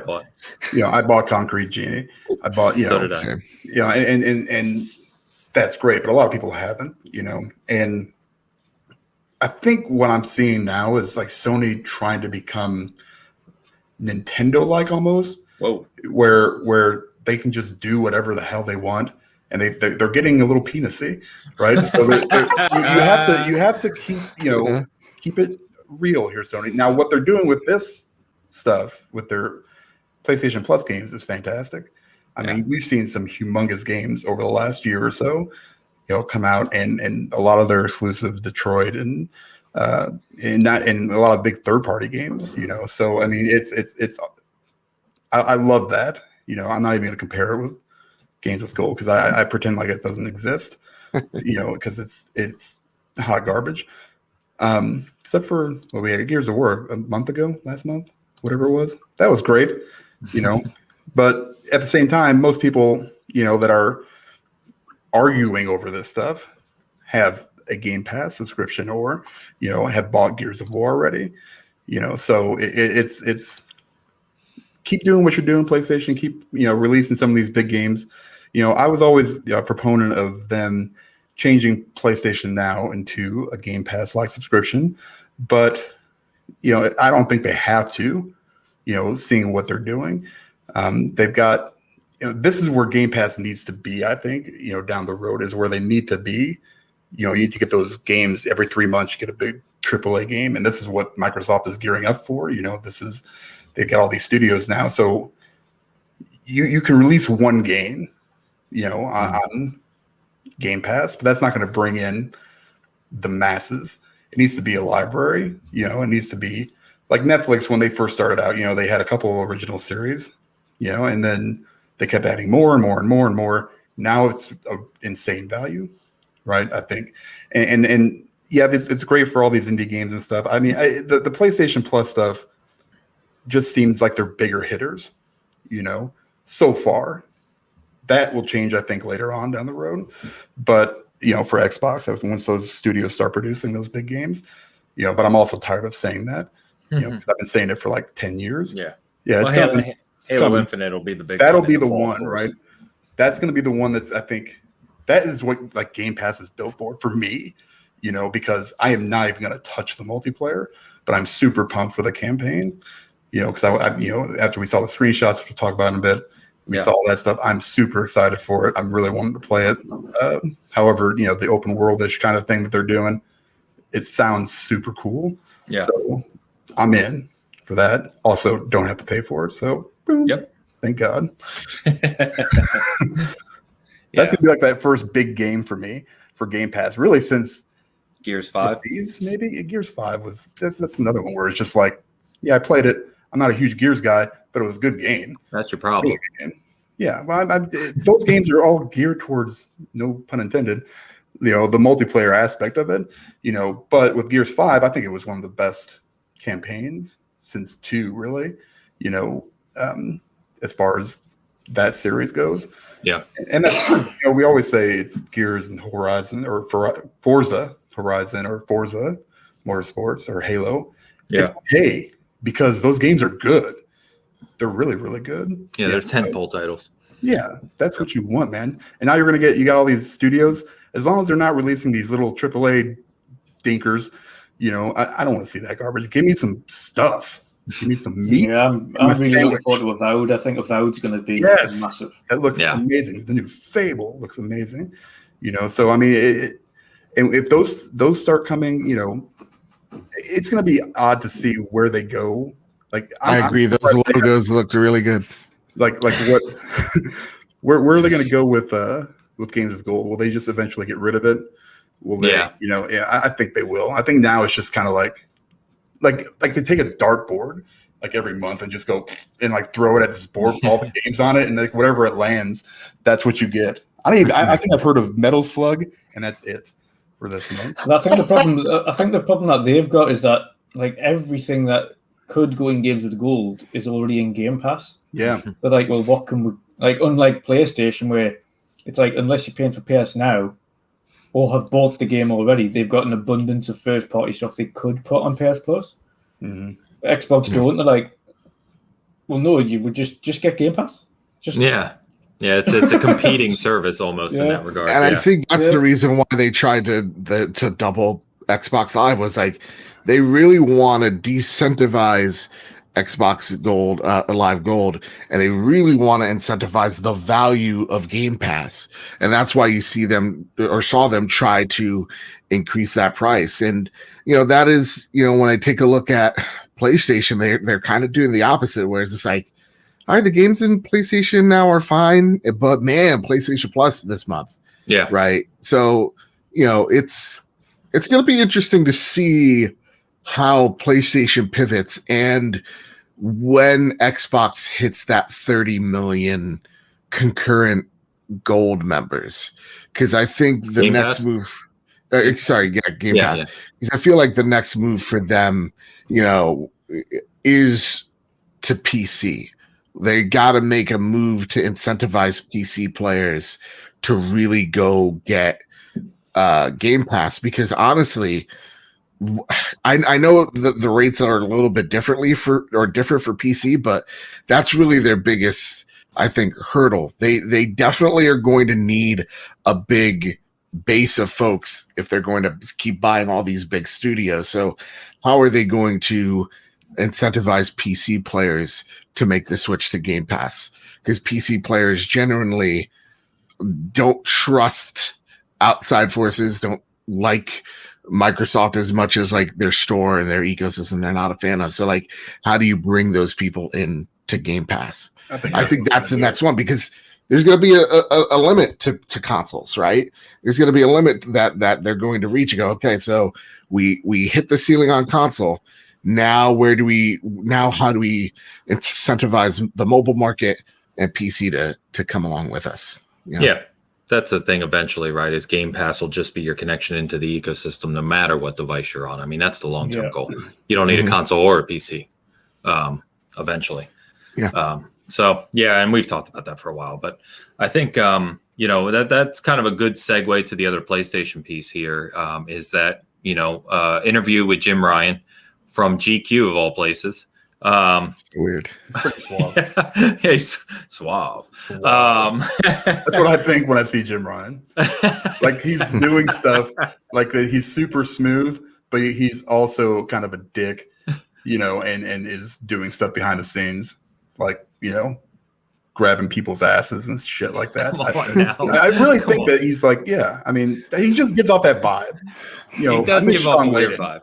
I really miss Sean Layden. That's I think everyone misses Sean Layden, but Jim Ryan is he's corporate. He's very corporate. Yes. But anyway, the interview, he touched on a lot of things, so we'll kind of cover all these pieces at once. But Gran Turismo 7 is delayed to 2022, so that's a pretty big delay. I mean, if you follow Gran Turismo for the last 25 years, it shouldn't be surprising, even a little bit, because that's what Gran Turismo does. But it is kind of a big delay because that was to come at some point, I think earlier this year, and now that's a long time, right? That's not like a few months. And that, you may not still realize that Gran Turismo has a massive community worldwide. Yeah. I mean, it's a massive IP. So that's a big one. He talked about, PS Plus, and he talked about the big thing was moving more games to PlayStation, or to PC, excuse me, which has been a conversation point for a while. And I really did kind of find it funny because there's been this conversation around PlayStation for a while now that originated with Xbox, right? They're putting all their games on PC. When's PlayStation going to do that? And the conversation, of course, was always, well, they're not going to do that. And so it was funny to see Jim Ryan, I forget the actual quote and I don't have it in front of me, but essentially say, well, it's more profitable for us. We don't lose any sales on the console side. And, he basically said it was a no-brainer decision. And it's like, well, it's been a no-brainer decision. That didn't change this month. It's been that way. So it is funny to see that PlayStation finally kind of making that turn. Now, of course, they're starting with Days Gone. Obviously, we've seen Death Stranding and Horizon and some other games go to PC. Days Gone is next. What he didn't detail, of course, is what that long-term strategy is in terms of release dates. There's still the belief that PlayStation will never go day and date to PlayStation with PC. I would never say never, but at least in the short term, it doesn't look like they're going to do that. But thoughts on PlayStation kind of embracing between increasing their service value, moving more games to PC, which he said a slate of PlayStation games are going to PC after Days Gone. So obviously this is not a one-off thing. Thoughts on that? I obviously believe that's the way they should have been going to begin with. I mean, Game Pass and Xbox have already shown the statistics are there. The revenue's up, sales are up. It's not negatively impacting Xbox. It just makes sense. And PlayStation, to your point, Joe, earlier, their IP value is very strong. I mean, they have strong IPs. So it only makes sense to capitalize further because all that allows you to do, right, is reinvest in content. Yep. So this was a long time coming. Yeah. This was something that I think was a bit of a risk if you're PlayStation. Are you going to alienate your audience or not?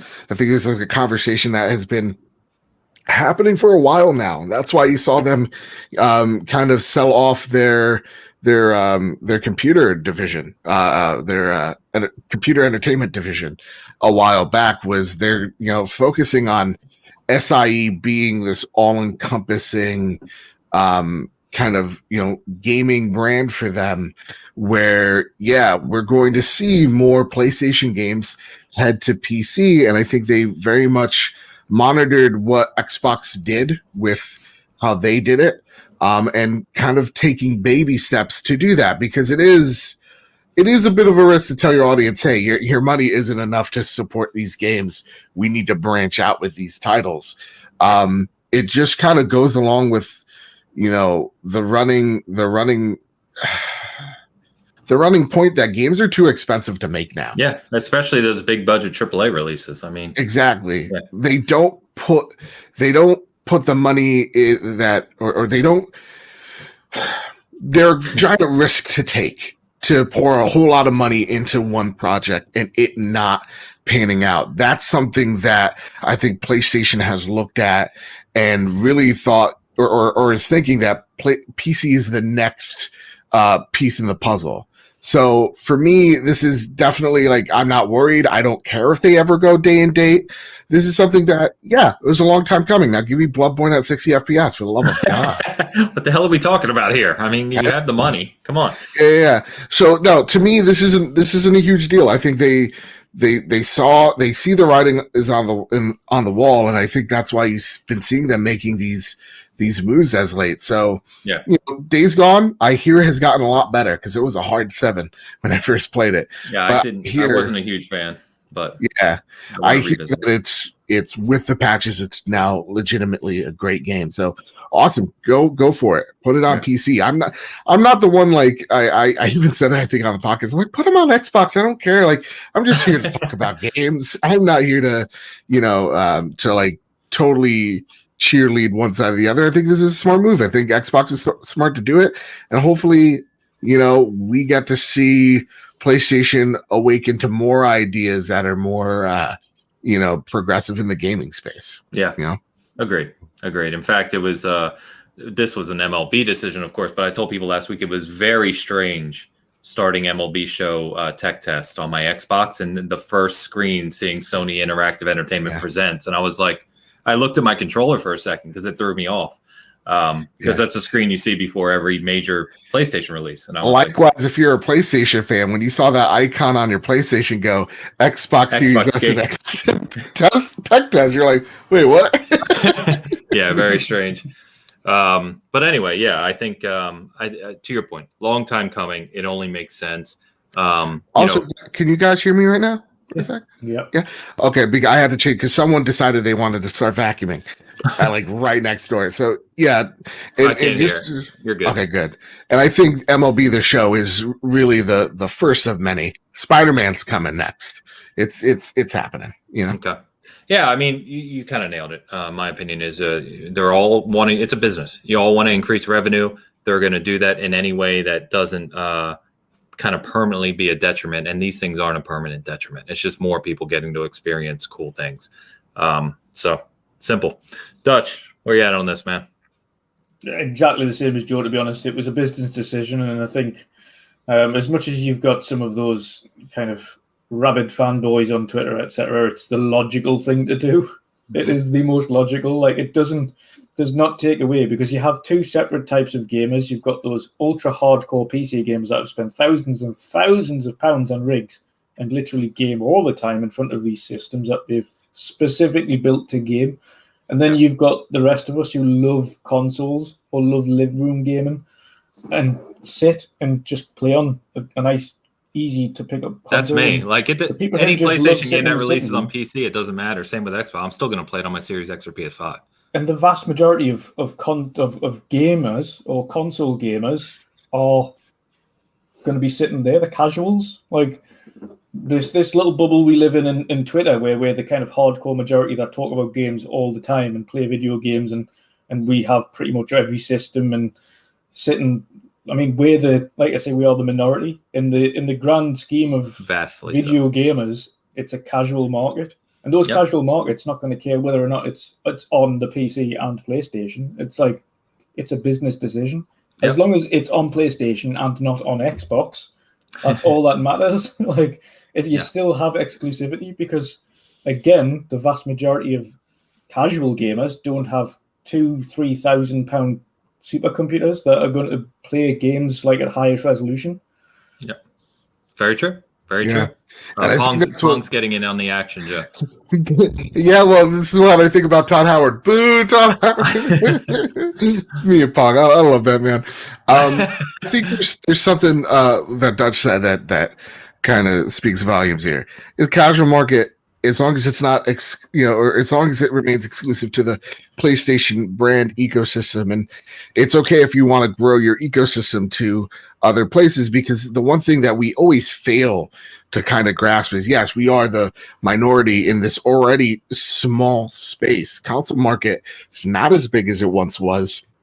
We do really take up, I think it's like 30-ish% of the market. You're looking at another couple million people that are in this other ecosystem called PC that don't care about, that care about customization of their games from software to hardware standpoint. So like, they're never a PC player very seldom is going to go out there buy a PlayStation for Days Gone or Last of Us, whatever. Likewise, when it comes to like anything on Xbox, they don't care, because they want to make sure that they're able to either mod or B, make sure that they trick out their PC to put all the RBGs lights in there. Like, that's what they're majoritively, I guess that's a word I'll make up. That's what they really care about. Right. So you're not losing anybody. If you are, it's going to make up the dividends when you're selling. I think in the first few weeks of it being on PC, Horizon Zero Dawn sold 700,000 units at a $50 price point. So like, they saw, like, even if you're upset at this because you worship a piece of plastic, I think, and you're so mad you're going to leave, they just did the math and said that those people are so small, they'll take the loss. Exactly. And, that's what I meant by Xbox has already crunched the numbers on this, right? They know what it is. The people that are not going to buy an Xbox because they're solely going to buy on PC, or they're going to leave the ecosystem entirely, is so minor in the scope of things. It's not even a conversation point for them. Well, if you have a look, it was the other day. It was I've forgotten who the lad is on Twitter that does all of the kind of analytics and things. He's been on a few podcasts. Benji? Yes. Yeah. Did you see his post about Steam's tops? Was in the top Microsoft 6? had like 6 of them. 6 games in the top 10 on Steam last year. Yep. People don't realize that Microsoft look at that. Microsoft Game Studios was like the number 2 or number 3 publisher. Xbox Game Studios, was number 2 or number 3 in the entire year in 2020. Yeah. People don't realize that. Yeah. And again, another great point. It's like, if I'm Jim Ryan and I've just come out of my incubation pod because I need to feast again, right? I'm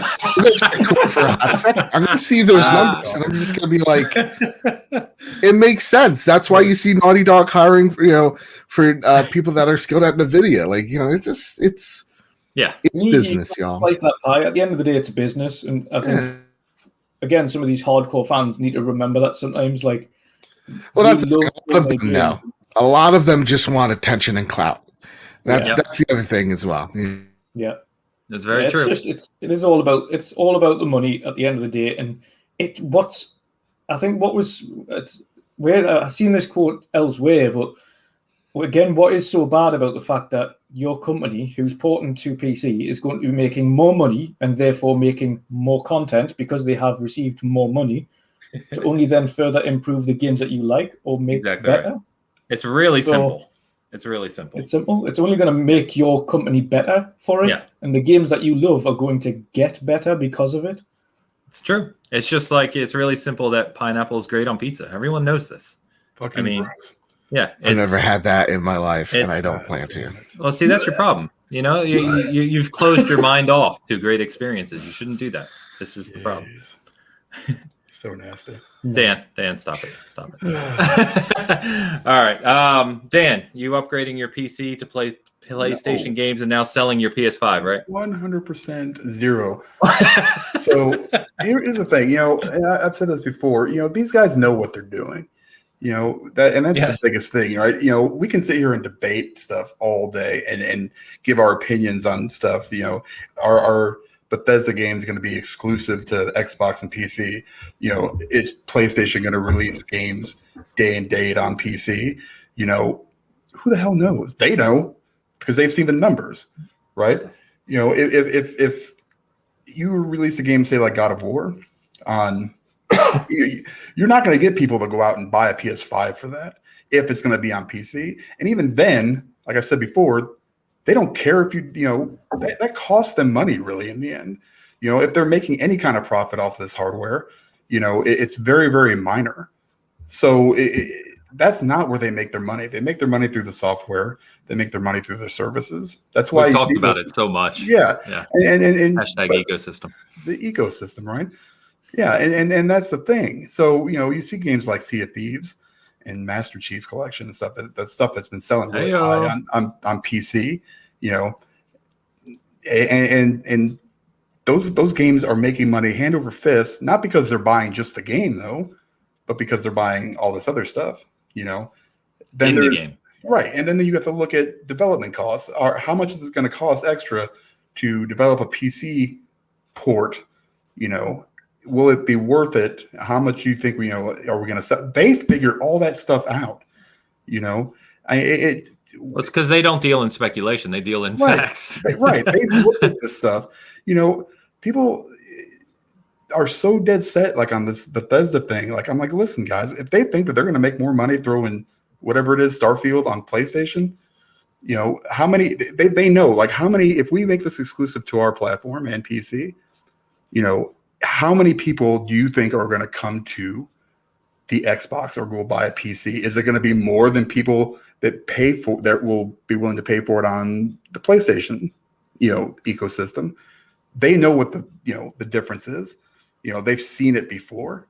Yeah. You know, so they have, you know, they figured all this stuff out. So they're going to do what's going to be best for them, what's going to make them more money. Period. Like you guys said, business decision. That's how it's going to be. PlayStation puts these games on PC. I don't give a shit because I'm going to be playing it on a PlayStation, sitting in my lazy boy on my big screen. That's it. You know, and this is good for other people that get to play the games. You know, and if they want to do it like they're doing now, where they release a little bit later down the road, 6 months later, you know, do that too. I don't care. You know, how many people that are playing on PC right now, like Horizon Zero Dawn, that never actually experienced it, you know, maybe they do go out and go, hey, if they're going to release, you know, whatever the new one is, number 2, that's what I like to call it. Forbidden West, you know, only on PlayStation, you know, for a year. Does that make them go out to, you know, want to buy a PlayStation 5, you know, so they can play that game? I have no idea. They do. They know, you know. Yeah. So, and that's the thing, you know, you have to figure out how many people are going to, you know, where the money is going to be the greatest, where your biggest profits are going to be. And they're smarter than all of us combined. So, no offense to anybody here. I'm just Joe already said I have a small brain, so I'm rolling with it at this point. Brain, I got the best brain, best words, best hands. Best words. Yeah, I've heard. The other thing that never gets mentioned in this, and it's minor, again, based on the statistics I've seen, but it is a factor, is that there are people like Dan's in the world who will double buy.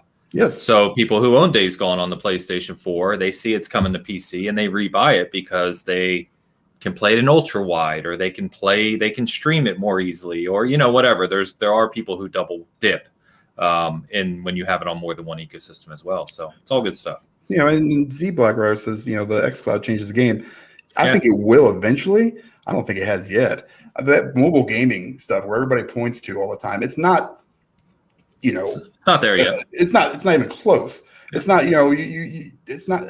Everybody here in the chat nobody wants to pick up their preferred method and pick up their Note 10 or whatever and plug it into the Kishi and start playing it or playing it on the.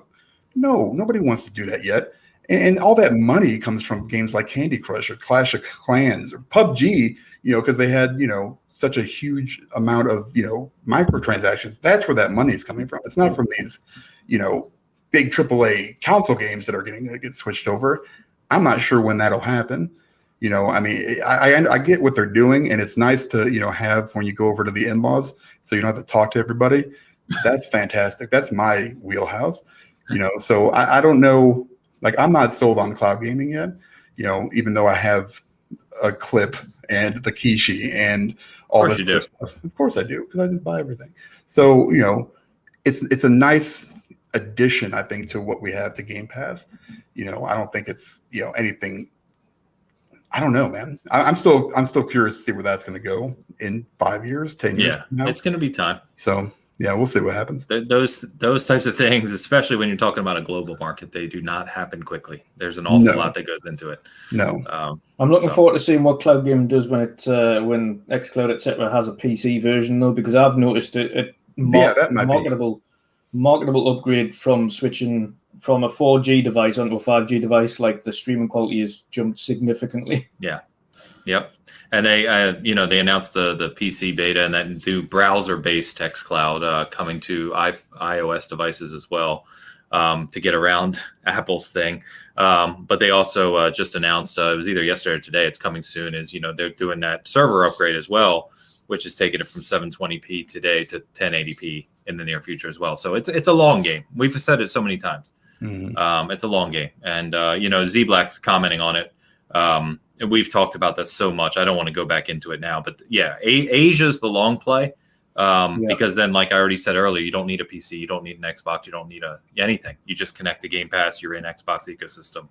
They're making money. That's all. Right. So that if that's the case, then you've got to complement that with the type of games that those. Then you need content.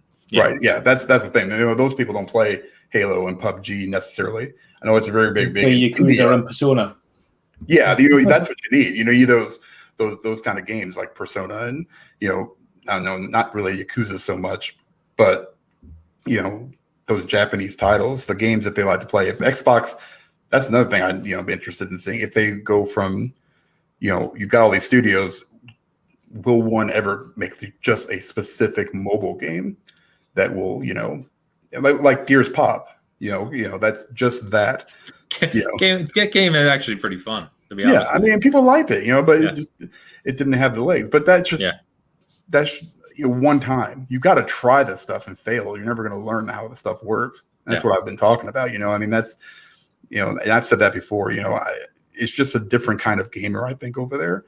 But hopefully, that works out for them. If it doesn't, it's not like it's going to be hurting financially.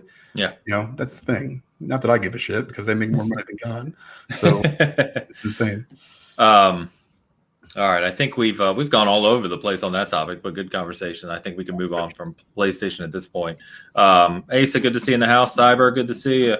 Let's move on and talk. We need to pour one out, guys. Anthem's dead. It's dead. Right on my computer. That's pretty much what BioWare did for development. They just poured liquids on their computers. Yeah. So last week we joked that we were supposed to get the update from EA formally around this, and we got Christian Daly, who's the studio director at BioWare, put out the formal statement beginning of this week, basically saying they've decided not to continue development on what they were calling Anthem Next. So the IP, at least in the foreseeable future, is dead. The game will continue to run as it exists today, but no further updates, no further expansions, anything of that nature. So this, I rarely, you guys know me well enough. I am very positive when it comes to gaming. Delays don't bother me. All this nonsense doesn't bother me, because there's just so many good things to play and experience all the time in today's industry. This one actually pissed me off. It pissed me off because you launch. So everyone knows the hype. We don't have to cover the whole Anthem story again. You know the hype. You know the development. Game launches. It hits revenue. It surpasses revenue targets out of the gate. So they made an awful lot of money because, as we all know, the game sold like crazy at launch. It's obvious at launch the game is not what was promised at all. So what they do, they cancel their roadmap. Some people may have forgotten this kind of timeline of events. They had a roadmap for year one content expansions for Anthem. They come out about a month or two after launch, they cancel it, and they say the next several months are going to be focused on kind of fixing the game, right? Updating it and getting it to the level that was expected. And then we'll move on to new content. So they do a few small updates, nothing major. they had Cataclysm and a few other things. Then they come out and say nothing for a while. If you remember, Dan, we're like, why haven't they said anything about Anthem? It was like radio silence for several months. Then they come out and say, okay, we're going to build this Anthem 2.0 Anthem next. And we're putting a dedicated team together. It's going to be, all this resolve, fix loot, fix gameplay systems, etc. They work on that for the past, 12 months? It's been another probably near year. They show us some screenshots intermittently of the design. I mean, it looked good from what they were showing, if not a little Destiny-ish. And then after all that time, without really any substantial updates to the game, 2.5 years later, they come out and say, yeah, we're canceling everything. You're not getting anything else. So the long and the short of it from beginning to end is they released a game. It never provided what was promised. They made a lot of money on it, and then they ran from it. That's fucking bullshit. I mean, it's absolute garbage. And, if you look at the most recent kind of debacle release in Cyberpunk, the one thing they did, and we'll see if they deliver. They haven't delivered yet. But, one thing they have done is come out and say, we understand, same thing. Here's our roadmap for all this other stuff coming. And we'll see if CD Projekt Red delivers like they say. I think they will, of course. But I don't see any other companies that have had a launch that bad for such a big game. And this is Electronic Arts. It's not a small publisher, right? And just BioWare. That's it. Yeah, and BioWare. So you have a huge developer, huge publisher, right? I can't remember a time where I've seen a game launch so badly, talk about being fixed, and never be fixed, just thrown away. It's a bizarre situation to me, and I think it's a massive slap in the face to fans. Like speaking of, here's the thing. I would blame BioWare 100% for this if I thought it was them. The more I see of this stuff happening, the more I think that this is more like EA. This week, not only we have Anthem canceled, but that Project Gaia that EA Motive was doing, 6 years of development canceled, right? They come out and they say EA is allowing us to stop focusing on any kind of multiplayer for the next Dragon Age. Yeah. All right. Allowing us. All right. Mass Effect Andromeda, they were pretty much forced to use Frostbite engine, so they had to, so that whole development of Andromeda and Mass Effect was complicated and pushed because of what EA, they basically didn't want to go out and have to lease the Unreal engine or whatever else they were going to maybe use. They said, you got to use this engine. They used Unreal for the original trilogy. Right. And they moved over to Frostbite for Andromeda, and it caused a ton of developmental problems, which tells me that EA just sucks. We all knew this. They took BioWare and just crushed them, and I'm afraid that it's going to start happening to these other games too, or other. Did they get Codemasters? Yes. Yes. Crap. And Respawn. And Respawn. Now Respawn has done a good job so far. They've fought through the EA shitstorm. So Respawn has very strong leadership, though, right? And Vince, and they've dealt with the bullshit before. Whereas BioWare's leadership has been in kind of turmoil. BioWare was more of that. All over the place. They were more of that early Bungie, where they were a group of very, very talented creators, but they weren't the biggest leaders at the time. Now Bungie grew into that with like Jason Evans and that group, but BioWare kind of fell apart. Their leadership has been in tatters for a long time. Yeah, I mean, I just don't get my hopes up. This is the same publisher, and that gives us games that have, stuff from last year's game on stadiums and stuff in FIFA and Madden, because they were too lazy to go back and change, or they didn't have the money. I don't understand why they even gave them the opportunity, right? Like, you've got 30 people here. Let's see what you can do in 6 months to a year and see if you can completely change a game, from its core and make it basically profitable for us. And they didn't do that, because it was a monumental task, then add COVID to it, and it just becomes even worse. So of course it wasn't going to happen, so they either needed to, it sounds like they're becoming a little bit more hands off, but I highly doubt that. So we'll see what the future provides. I'm excited still for Dragon Age. I'm glad they're not doing a multiplayer part of it, and they can focus solely on the single player part of it. But pour one out for Anthem. it was gone too soon. So it had. I know we've all said it so many times. It had so much potential. Yeah, it had. Yep. It was so cool. The world was so cool. The idea of the suits, or I forget what the javelins. And it just. By the way, I found this going through my folder. So because I keep I've seasoned gaming like 300 gigs of just pictures. Wow. So there's launch, right? It was supposed to have Act 1, Act 2, Act 3 all in 2019, while having, in addition, right, having these Evolving Worlds, Stronger Together, Cataclysm, all that stuff, and a lot of that just got pushed to the side. That's insane. Yeah, all that was supposed to happen right after launch. And it's mind-boggling to me that it just kind of went the way it did. Yeah. It didn't surprise me in the slightest. They canceled it. If this was a Mass Effect, if this was a Dragon Age, for sure they would have went and they would have fixed it. But like, this was still a fresh new IP with not that dedicated fan base to it, or as large as like a Mass Effect. So it doesn't surprise me in the slightest that they went back and they axed it. And I think it was, listen, how much more money do we need to throw at this thing when we could take a look at games that, have turned around, like a Battlefront 2, or single player games that, like, they're probably looking at Star Wars Fallen Order and go like, holy shit, this thing sold like tens of millions of units in the span of a few months. Like, this thing was a juggernaut. So I think they're taking a look at and totally reevaluated their position on single player games, going, okay, they can work. They absolutely can.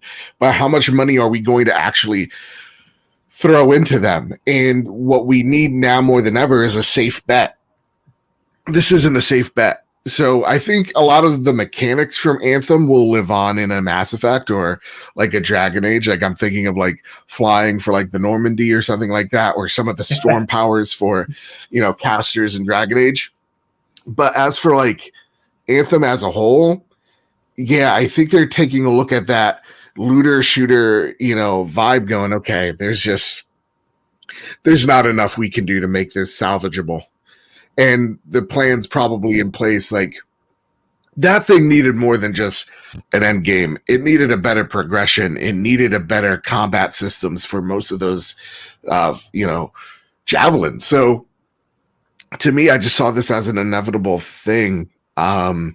That I'm only burned I spent fucking $60 on at launch, because I'm like, it's BioWare. You know what? We had one flub with Anthem, but it's all good. It's all under the bridge now. They're gonna with Andromeda, you mean? Yeah, Andromeda. Yeah. We're gonna hit this out of the park. Dan, how much digital currency do you still have in Anthem? You're on mute, by the way. So you're $40. $40. Zero.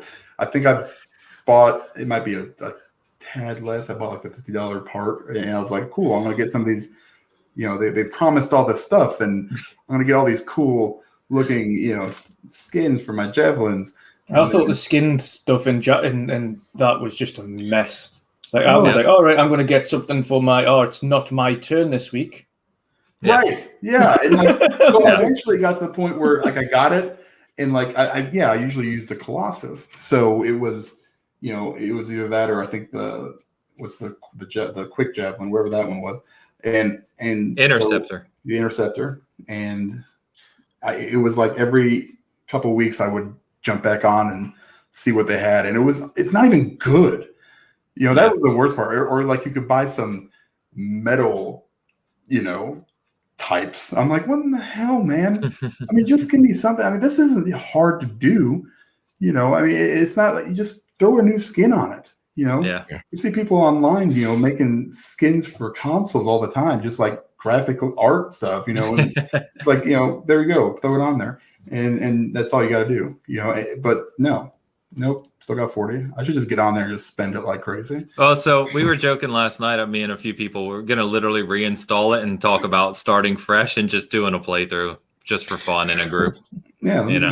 It's a fun game to play. That's the problem. It's a fun game to play, yep. But as Joe just said, it's not even one aspect. Like, the story was absolutely nowhere near BioWare quality. The mission design was kind of repetitive, and you just go somewhere, fight some guys, come back. The loot we won't even get started on. It was very poorly designed. The flying was some of the best part of it.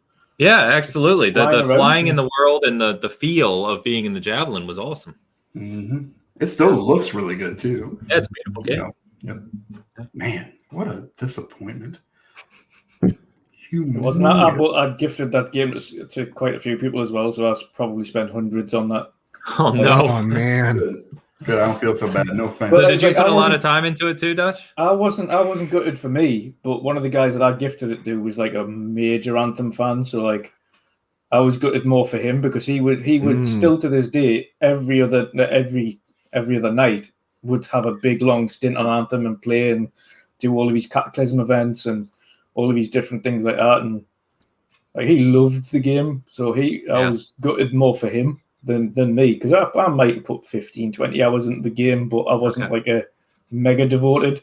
Yeah. But I came up, especially in some of the kind of larger group events, come up with a lot of big kind of nigh on game breaking errors where I would like fall through the map forever and then have to quit out entirely or just wait until the mission finished. I'd be like, right, guys, you can't pick us up because I'm on the floor behind a mountain. Like there was no saving me. So good luck, and I'll see you at the end.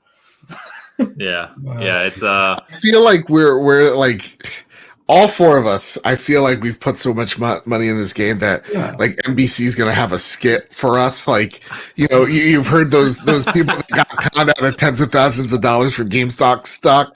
Like I feel like that's us right now.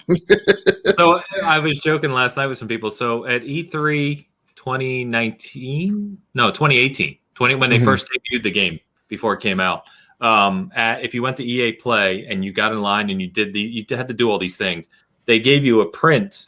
I used to have one up right behind me. They gave you a print of each Javelin, and you could collect all four. And Bert and I collected all four each. So like 2 months after E3, you could sell those 4 prints on eBay for like $500. They were going for.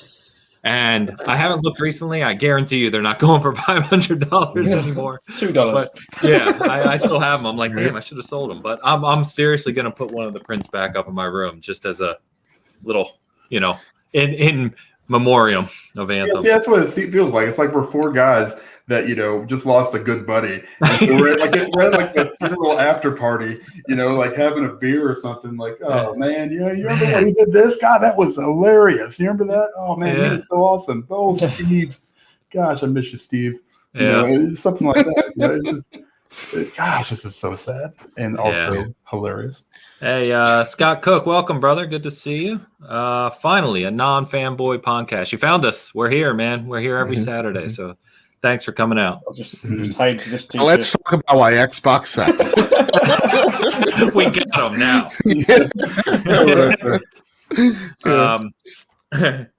Z Black said cocaine's a hell of a drug. So, I think many of us who loved Anthem I never heard anyone who loved Anthem who also said this game's great, it's perfect. Yeah. No, we love Anthem, but we fully recognize the issues with it. We just wanted to see it become what it could have become. Yeah, it had a lot of potential. Like tons. So much potential. The world as well. Like the world was barely anything there.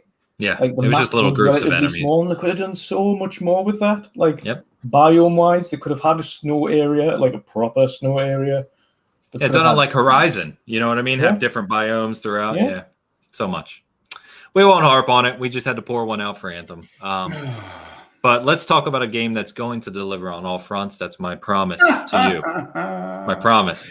Halo Infinite, baby. It's coming. We got the latest update from 343 Industries this week. It was a nice big update like we alluded to earlier in the show. Along with new screenshots from the latest build, which, I think we can all agree are night and day compared to what it looked like when they showed it 6 months ago. But I'll put these up on the screen right now for our viewers who are watching with us live. But, I mean, this is the kind of stuff that Halo people like myself want to see. This screenshot right here is like it hits every note on every level that you would want to see out of Halo. It looks like Halo CE. but it's got kind of that modern touch to it with this sniper rifle. You've got the Warthog, you've got the big Promethean structure, and it's just the scope and scale of it just looks fantastic. They talked extensively around the artistic direction. They used this screenshot in particular that we have up right now to talk about the day-night cycle. So they showed this exact location, but in about 10 different ways, with all different lighting and darkness and, you know, all the different things that obviously a day and night cycle brings. But basically what they said is, you know, they're really, this is a fresh kind of start for Halo. It is the foundation of everything for the future.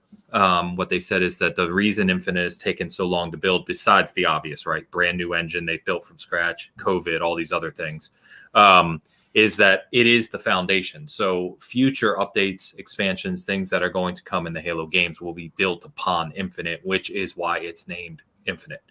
So you're telling me there won't be an Infinite 2? No. Okay.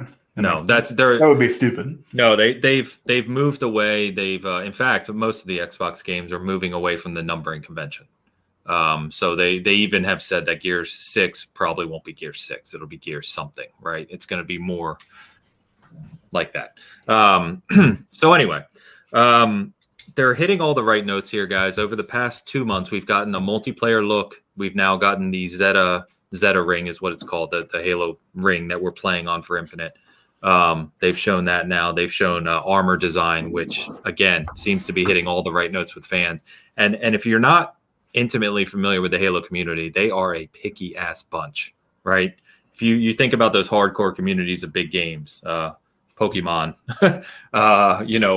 Halo, Call of Duty, right? They get very nitpicky about things, and the Halo community is very finicky about things. But from what I've seen, I would say the vast majority of the community is loving what they're seeing out of Infinite.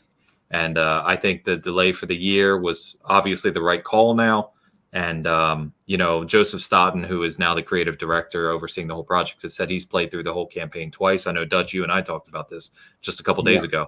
The campaign's done, and that he really, really enjoys it from a story perspective, which, of course, was the big complaint about 5. So all that said, Joe, I'm going to start with you because I know you're, even though you're a PlayStation centric guy, you love Halo. So, and I know, Dutch, you do too. So I know we can all touch, we can talk about this extensively, but are you guys feeling the same way? Are you getting that kind of love for what you're seeing here, or do you still have some concerns? The sniper rifle. Let's talk about it. Gorgeous. It looks fucking awesome. It's badass. Dude, look at all them textures. Let's just talk about that. And this game, I'm a PlayStation guy. Boo, Microsoft, Phil Spencer smells, blah, blah, blah. I can't hide my love for Halo. Like, I love this franchise. It is the reason why I'm a gamer.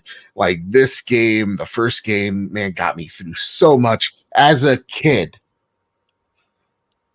Make you feel old? So for me, I take a look at this and I'm like brought back to when I was like 11 years old, man, playing a Halo with my brother, co-op, Combat Evolved. Like, it's giving me those same feelings and everything about this. I was a fan of the original. I keep saying that. I need to repeat myself. It looked fine. The original the reveal. I was too. Yeah, I wasn't blown away, but I thought it looked fun. Yeah. He has a hook. He has a hook for come on. So, I was already on board, but seeing the artistical changes that they've done so far for this game, oh my goodness. Yeah. There's not like just looks it's giving me faith. So here's the funny thing, right? And Dan, you can back me up on this because you remember 6 months ago when they did the Halo reveal, and obviously the focus was on some of the textures and the lighting, and it didn't blow anyone away, right? Sure. The big question is that all of you guys know over the past few months has, man, it's because they're making it for the Xbox One. They should only be focusing on next gen. It's ruining it. Well, where's that talk now? I don't hear it anymore. What happened? I don't know. But yeah, like it looks so It looks so amazing, and I'm. This is my most anticipated game of the year. This is like I want at the end of December to be like, this was my game of the year. I love rooting for an underdog. What they're showing me, they're doing the right things of communicating to us, but also showing us where the improvements are coming and seeing the environments, seeing again just textures on the weapons and how the weapons look, feel. And what like new default weapons you're gonna have for your loadouts. Like, I'm all on board for this, man. I can't wait for Halo to come back, and it needs to. And more importantly, I need to see that TV show. What's that all about? Yeah, we're going to touch on that too. We'll get to that in a second. We'll get to that in a second, and we're going to find a way for Dutch to watch it too. But Dutch, Dutch, what are your thoughts, man? Are you feeling? Same question, man. You feeling good about this, or you still have some reservations? Where you at? Yeah, I was not one of the ones that thought the original showing was horrific by any means. Okay. Of course, it wasn't next gen. Yeah. In some of its lighting decisions and some of the features that it included. And then, of course, some of the follow-up to that before they delayed it with ray tracing's not there at launch, and we're going to delay that for a little bit. And then eventually they were like, right, okay, we'll just cap it off. So I've had this discussion as well. And I think given the time frame they've given themselves, which is just over a year to kind of get it ready and out as a delay, I think all of those features will be there at launch. And what I've seen, both on the multiplayer screenshots that they've posted a month ago or so, and then the new ones, of course, that delay has been inevitably exactly what was needed. Because the game is looking far cleaner, far sharper, far more detailed. Everything about the game is vastly more polished than what it was, even in the space of 4 months. Yeah. And they've still got 8 months until its kind of release window, which is nuts. Well, at least I had 8 months to kind of get it out from that point, from when in that particular release window that I mentioned. The only thing I take away from this that as a slight negative is that I want to, and this is, I don't know whether or not this is 343 or Xbox, but they still need to get away from showing just PC screens when they're doing these updates or PC trailers, because again, that's not your console market. Like, don't show best case scenario. Don't just go, right, this is what it's going to look like on the best PC known to man. Yeah. Like, I want to see, like, what am I actually visually going to get when I buy this game? Because I won't just be getting it on Game Pass. Like, I'll be purchasing Halo. Like, I've purchased all of the Halos. Like, I owned Master Chief Collection before it was in Game Pass, owned all the Halos before they were in Game Pass. So I've got Halo 1, 2, 3, 4, ODST, prior to them going Master Chief Collection, and then I got Master Chief Collection and then 5, bought that as well. So I'll be buying it as well as just, okay, brilliant. Other people who won't buy it are going to have it anyway, so the player base is going to be massive. But the game looks amazing. I just want to see what it's going to look like on the series consoles. Yeah. Like, that is the one Microsoft. That's my only drawback. Yeah, that's the one Microsoft problem they constantly do is like, stop showing me PC screens, please. Show me what it's going to look like on the Xbox Series. And if you can't do that, don't show it, because you know the internet. Once they're gonna find a Craig somewhere, you know. It's not just that they're gonna. This is unfortunate. It's nothing to do with us because we don't do it. We don't go out of our way to go with puddle drama in Spider-Man, for instance.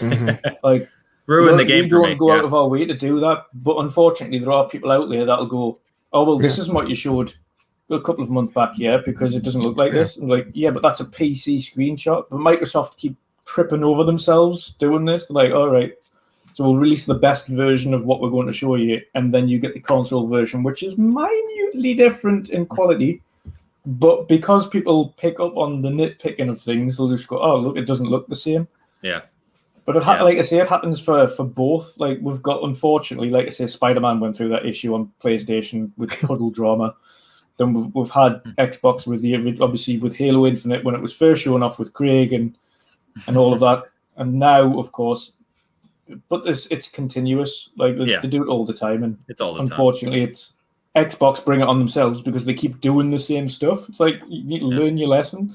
Yeah. Show the console version first.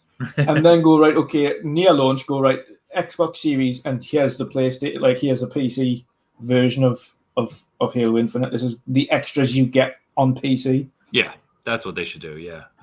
Thankfully, Cyberpunk didn't do that because that would have been a disaster. I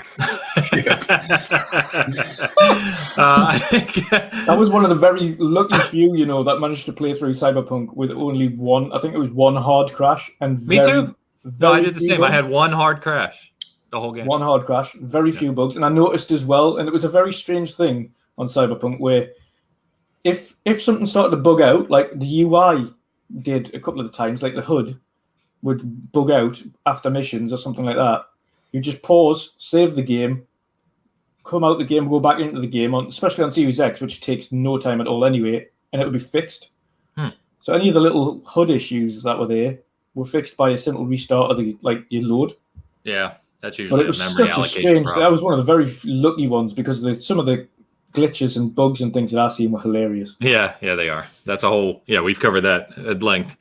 But I pulled this comment up because it just goes back to what Joe was saying, and I've seen a lot of people say the same thing, is that, there's a lot of nostalgia with Halo, especially CE, right? And you and I talked about this too, Dutch, the other day, where it's like when you first saw Halo CE on a kiosk or first played it, it was a revolutionary experience. It really was. It changed console first-person shooters. And so this is just giving off those vibes. So 20 years later, all of us who grew up in their late teens, early 20s, or Joe out of his diapers, we're getting that feeling of playing that game again. So it's really cool to see. Now, Dan, I know I'll change the question a bit for you because I know you're not as big of a Halo guy, but I think what's promising for people like you who really don't care what they're going to do with the multiplayer suite is that what they're showing of the world looks to be like that kind of really, with the Halo, you can always expect that polished gameplay. Even if you didn't like certain directions with games, they play extremely well. So now you're going to get that in this beautiful, big open world with all kinds of discovery and mystery and everything else. Is that enticing to you compared to, say, the more linear games of the past? Yeah, I mean, I've always enjoyed a little bit more, I guess, open worldiness. Instead of like, but to be fair, like even Halo, the original game was, it was linear, but it was also, especially outside when you first started the game, you could kind of go around a little bit, and it wasn't like running down a corridor by any means. So that's what actually made it so kind of impactful at the time. Yeah, and that's one of the things. I loved it. I love those single player experiences. I love the and that's what I'm looking forward to here. So I guess, correct me if I'm wrong, it sounds more like a hubbed open world kind of thing, from what they showed back in, I don't know what you mean by hubbed. Like it's not just a seamless open world. It looked like when I saw like the maps and stuff, it looked like there was this area that was like on the open, almost like God of War, where, you had these separate areas that were all open. I don't know. Okay. The way they've spoken about it, it sounds more open than that. Okay, well that's fine. That's even better for me. Yeah, because what they specifically said in this update is part of the world methodology design is they've obviously have the grappling hook and some other ways now where you're not just running and jumping. So they've actually designed it so like if you see something off in the distance, whether it be a tower or they have a not strongholds, that's deficient, like complexes or something, you can attack the banished or whatever. You can just go do that. It's over there. So it sounds more open, truly open than something like God of War. Yeah, going like side missions to go and take down air support turrets and things like that. Like that's all optional extras. This is something me and Ian touched on the other day. It's wonder how they're going to incorporate that. Like for instance, if you don't take down those turrets in that optional side mission, would that later have a detriment to how much support you might get down the line, or will it not? Or it's really those side missions. It is a much open world. I think it kind of expanded on the way Gears 5 did their open world. Instead of having linear kind of missions, it's pretty much all that open world section where you can go and do those side quests if you want to. You don't have to. Okay. That's kind of the way Gears is doing that. And they haven't shown it in detail, so we're speculating a bit, but yeah. Right. I just remember like seeing a map of they showed a map where I thought it was like kind of sectioned off, but not to where it's like very small or anything, but but it was like, okay, there's this little area you've got, like you said, maybe like a gun, encampment or something, and then you've got this other open area, but maybe I was looking at a different, doesn't really matter, because here's the thing, I'm going to play it, and I hope it's, it just flows nicely. It's the story for me is kind of be the selling point, I think. I wasn't a huge fan of 4, which I know a lot of people like. Whoa. But I really didn't like 5. The first 3 were fantastic, and Reach is still my number 1 Halo, as far as the story goes, and that's why I play these games for. But the multiplayer aspect is going to be ginormous. We talked about a little bit about Game Pass earlier. I think that'll sell millions of subscriptions, at least initially. So I need to go look at these screenshots. I've seen them, and I've looked at them a few times. So I don't remember them looking. I'm sorry. I just don't remember it looking that poor, I guess, before. The character models were a little suspect, like Craig and stuff. But short of that, I thought everything they showed, like with that gameplay demo earlier, looked fine. I mean, it was a little bit, it wasn't quite next gen, like kind of Dutch said, but it didn't look bad. Well, they've explained it like 10 times over now too, right? Okay. There's some, if you read through their updates, they went into detail around why Craig looked the way he did. There's texture layering there. There's lighting. There's just, the game wasn't launching. When we talked about this when it happened, I was like, this game's not launching right now when they debuted it, right? Like, they had like 3 or 4 months at the time to polish it up, and look what to Dutch's point, look what they've done in the last 3-4 months, right? It's night and day. Fantastic. Yeah, and to Dutch's point too, I want to see what's running on my console, because that's where I'm going to be playing it. Yes. And 100% they should do that, which they address in the update this week as well. They actually mentioned that. Yeah, then why not just show it? I mean, what do they say? I didn't read the whole update. It's because all games really are developed where they're tested on PC, right? So it's probably just not at a state yet where they want to show it on Series X. Not that Series X won't look this good. It's just not at that point yet where they can show it literally running on a Series X, because it wouldn't look done. Okay. All right. Whatever. It doesn't matter. As long as it's done when it releases, I'm fine with it. That's fine. And Craig better be in it. Yeah, at some point. Yeah. In fact, I need an army of Craigs. Like, one of those things should just be an army of Craigs coming at you full bore, like down a hill, like Lord of the Rings style. Like just something awesome. So they did mention already that Forge is coming forward, and there's going to be, there's an entire Forge team on this game that's building Forge for it, where people build their custom games and all the crazy stuff that we play. It's amazing. And I really hope they make Craig a model that you can use in Forge, so that people can just build crazy game types with, to your point there, with just tons of Craigs running around. Perfect. That'd be perfect. Like Craig Attack. Right. Like, that's all you would do. Capture the Craig. Capture the Craig. Yeah, you carry. Yeah, it'd be great if you could like walk and carry Craig with you like a flag. Or have him as a gun somehow. With like his head as the barrel. There's so many possibilities here. Well, because they are launching on PC. I mean, who knows what modders are going to do? We'll see. I'm sure. Love them. Z Black, another super chat, man. Thank you, being generous today, man. I really appreciate it. Beyond Gamers SX is built for Azure. True. Excuse me. They could give this console away and still make money. That's also true. But then that's Microsoft. That's what they do. Their revenue streams are. I won't say untouchable, but they're damn near as close as I think any company has gotten. That's a whole nother broad discussion. But yeah, I loving what I'm seeing here. And it's funny, is it Shizno too, is kind of with me. Didn't like 3 at all, which is, I know, a very, minority opinion, but prefer 4 and 5. I think out of the 5 games, I thought 2 was probably my favorite, not including Reach. I know Dutch is with you because we just talked about that. Yeah. 200%. But I remember, again, nostalgia. Like, I remember playing that game to death, like couch co-op with a buddy, like all the way through, all night long. Like, love that game. So many good memories. And Halo 2 Anniversary, it's still stunning. I mean, if you go back and play that, the art style in that game is perfect. Anyway, what else were we going to touch on? Oh, real quick on the Halo TV series. So people got panicked about that this week because they saw, oh God, it's moved to a new service. And of course, people didn't read the details and everyone's like, oh God, another change with the Halo TV series. So The good news is, I'm here to tell you, if you read the details, literally nothing changed with the show.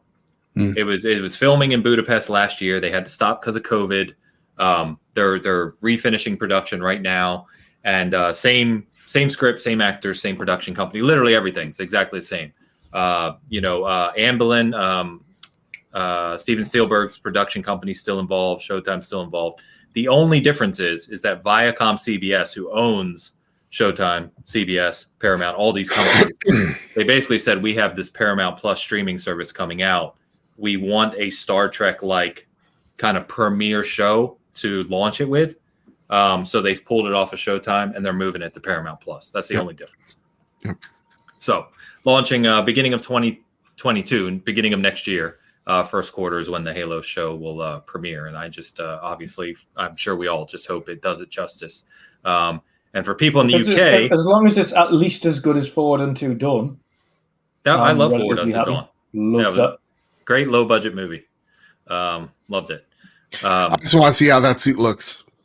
That's all. That's the only thing. I just want to see that still. Yeah. And I'll make a poster out of it. That's right, right next to my bed. It is just the chief lulling me to sleep every night. with that voice. Yeah. Go to sleep. Go to sleep. I do find it funny in Infinite that the armor, he has the 117 on it like he did in Forward Unto Dawn when it was apparently, he was like a rookie or recruit, whatever it was. Anyway, that's a whole nother topic. So for people listening in the UK, Dutch has told us that there's no way to get that subscription, which is really disappointing. So we're going to figure that out. It's crazy. Yeah, there's unfortunately a few of these American streaming services, unless you have an American card, they're American, like not even what do you call American Express? That doesn't count. Unless you have an American registered bank card. Oh, credit card. Okay. You cannot sign up at all. I've tried this a few times on numerous different American services, and it doesn't work. Showtime's one of them. God. So, Scott, thousands of Craigs, the new flood. Could you imagine they made the little flood aliens, but they had Craig's face on them, and they're all running at you? It'd be hilarious. I hope they play into it. It'll be fun. I think they will. The way they've been speaking about it and speaking about Craig, even through the entirety of development, I think they will put something on there. Yeah, I think so too. All right, guys. So let's touch on some of the things that we've been playing. I'm going to talk about Division 2 because I've been playing the living hell out of it. But Dan, what you been up to, man? What you been playing? Probably it's just I've been kind of jumping around. I'm on Hitman still, just because the new stuff came out for it.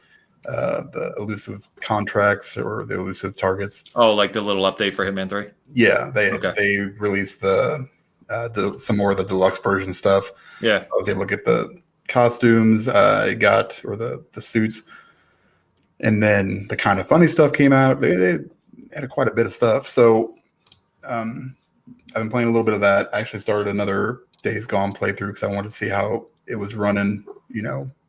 Whatever it is, 2 years after the fact, 3 years. Yeah, it's really good. I mean, they really kind of got rid of all the choppiness. It runs good at 60 frames. Sam Witwer, I think his name is, it plays Deacon. I hate him so much. Like, I've never seen a guy that overacts every single scene he is in like that dude. Like Joe turned his head. You caught Joe's attention intense. Here. He's like so intense, and he's he plays him as such an asshole, but he doesn't really need to be but he goes over the top. It's just like, boozer. I mean, I'm like, dude, just stop. Yeah. Just stop talking. Just talk like a normal guy. You don't have to grit your teeth and smile like this the whole damn time because it's so fake. Like, that's the worst part about that game is it's just him. Like, everybody else is just like very natural, just like having a conversation, but he's always like he's fucking seething when it's in gameplay. All the time. You piece of shit. Like, oh God, dude, you're tense. That one tender moment where it kind of happens, and he's still an ass, and he's just still like, Ricky. I'm like, dude, just literally relax. Relax. Not that big of a deal. All right. Yeah, I mean, he was the guy from Force Awakens, and he's always yelling. like always yelling. Like it's funny because like you can stop riding your bike and you got like somebody on the back. You know, when you're riding a motorcycle, it's you got the wind going by, you got to kind of yell. But like when you stop, he still yells, which is hilarious to me, and I'm sure that's just how it is in the game. But that I have to fight through that every time I play it. Like, because everything else is great, But I think I reviewed it for the site. I can't remember what I got. Was it a 7? Was it what? Was it a 7? It was a 7, I think. I think that might have been a 7. I literally think it was. Yeah, I think it was. I'll check. It might have been my first 7. But yeah, it was. It's fun, I guess. And then Division 2. That game has got me. I'm waiting for like 3 or 4 days. We're gonna see if the season pass actually got extended. I looked at it again this morning, Dan, after we talked about it. It does show 13 weeks. Yeah, that's what I don't. But I don't. If that's just the pass or is that the whole season? Yeah, I don't know. So crazy to me. It was a 7, by the way. You gave Days Gone a 7. Yes. All right. Perfect. So that fits the narrative. But Division 2 is, from what they've done, I'll let you get more into it because you're way more detailed than I am as far as it's just fun. It's a game I can jump on by myself even, and it's challenging, even on like a lower difficulty level. I play on normal, but it's still challenging. That's all I've ever played on by myself. Like I'm with you, I'll play on hard because there's more people, It's just, but for me, I just go through and play on normal because they're still super spongy. The enemies are, and I don't like that. But we've talked about that before, and I hear that from a lot of people. It is, but they're spongy. Do you want me to go into my? They're humongous sponges. So, but here's the problem. Spongies. Here's the problem. Let me explain for the Division sponginess. Spongy's alter ego. Yeah. Okay. Sponge. When you play an ARPG, a loot-based ARPG, let's go to Diablo, right? Right. You have these mobs of characters, and then you have obviously elites and champions, is what they call them in Diablo. Sure. And killing the purple or the yellow guys, or the yellow and blue guys in Diablo, purple and yellow in Division. They're your higher end characters, right? And they drop the better loot.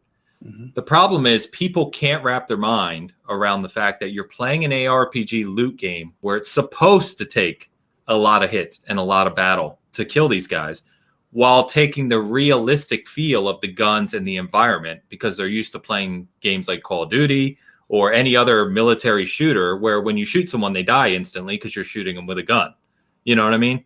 Right. It mixes those two genres. So people immediately see it. They get their gun, they go to shoot an enemy, and they're like, I've hit him with like 4 bullets. Why isn't he dead? Well, it's because you're playing an ARPG. No, that's I understand that point, but the problem is, there is such a humongous difference even between the red guys, and the blue or the purple guys. They're supposed to be right, but it's huge. Like it's. I understand like the difference between like I think the red and like maybe the yellow, lower tier yellow guys like the sniper or something. Yeah, that I understand. And they do a good job, mixing it up. Like the snipers are always going to be kind of pieces of garbage. They have different armor and right, different armor. Same thing. I understand all that stuff. It's just when you're sitting there and you're unloading a clip and you're getting all these hits, and it's just like and nothing is happening, and you're just like, what in the hell? And that's not normal. And I'm just like, why isn't anything falling down? Yeah, right. And then they go out and they heal themselves. The named ones do. Anyway, the bright yellows, I guess, is what I call them, and that's fine. I understand the bossiness areas. Yeah. It's just very, very weird when you unload. I'm telling you, it's the mentality of it.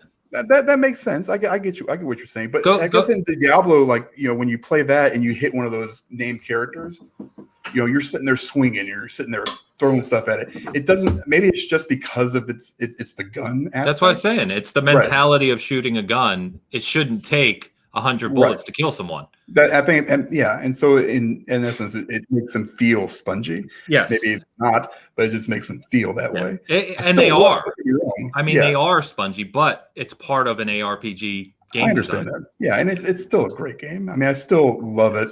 I've been playing through this season stuff, and now that's kind of ridiculous. I think what they did there, but the what?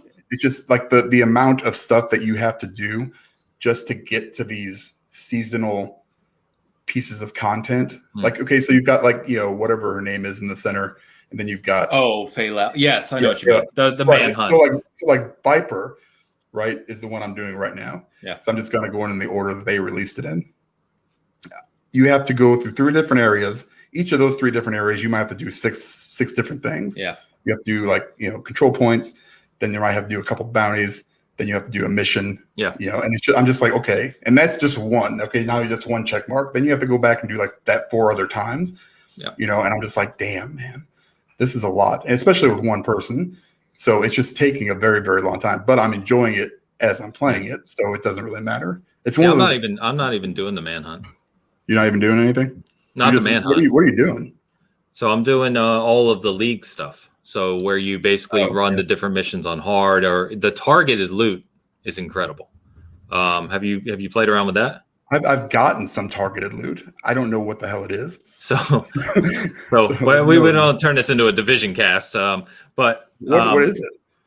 So what it is next time you play, open the map, right? Mm-hmm. Push up on the D-pad.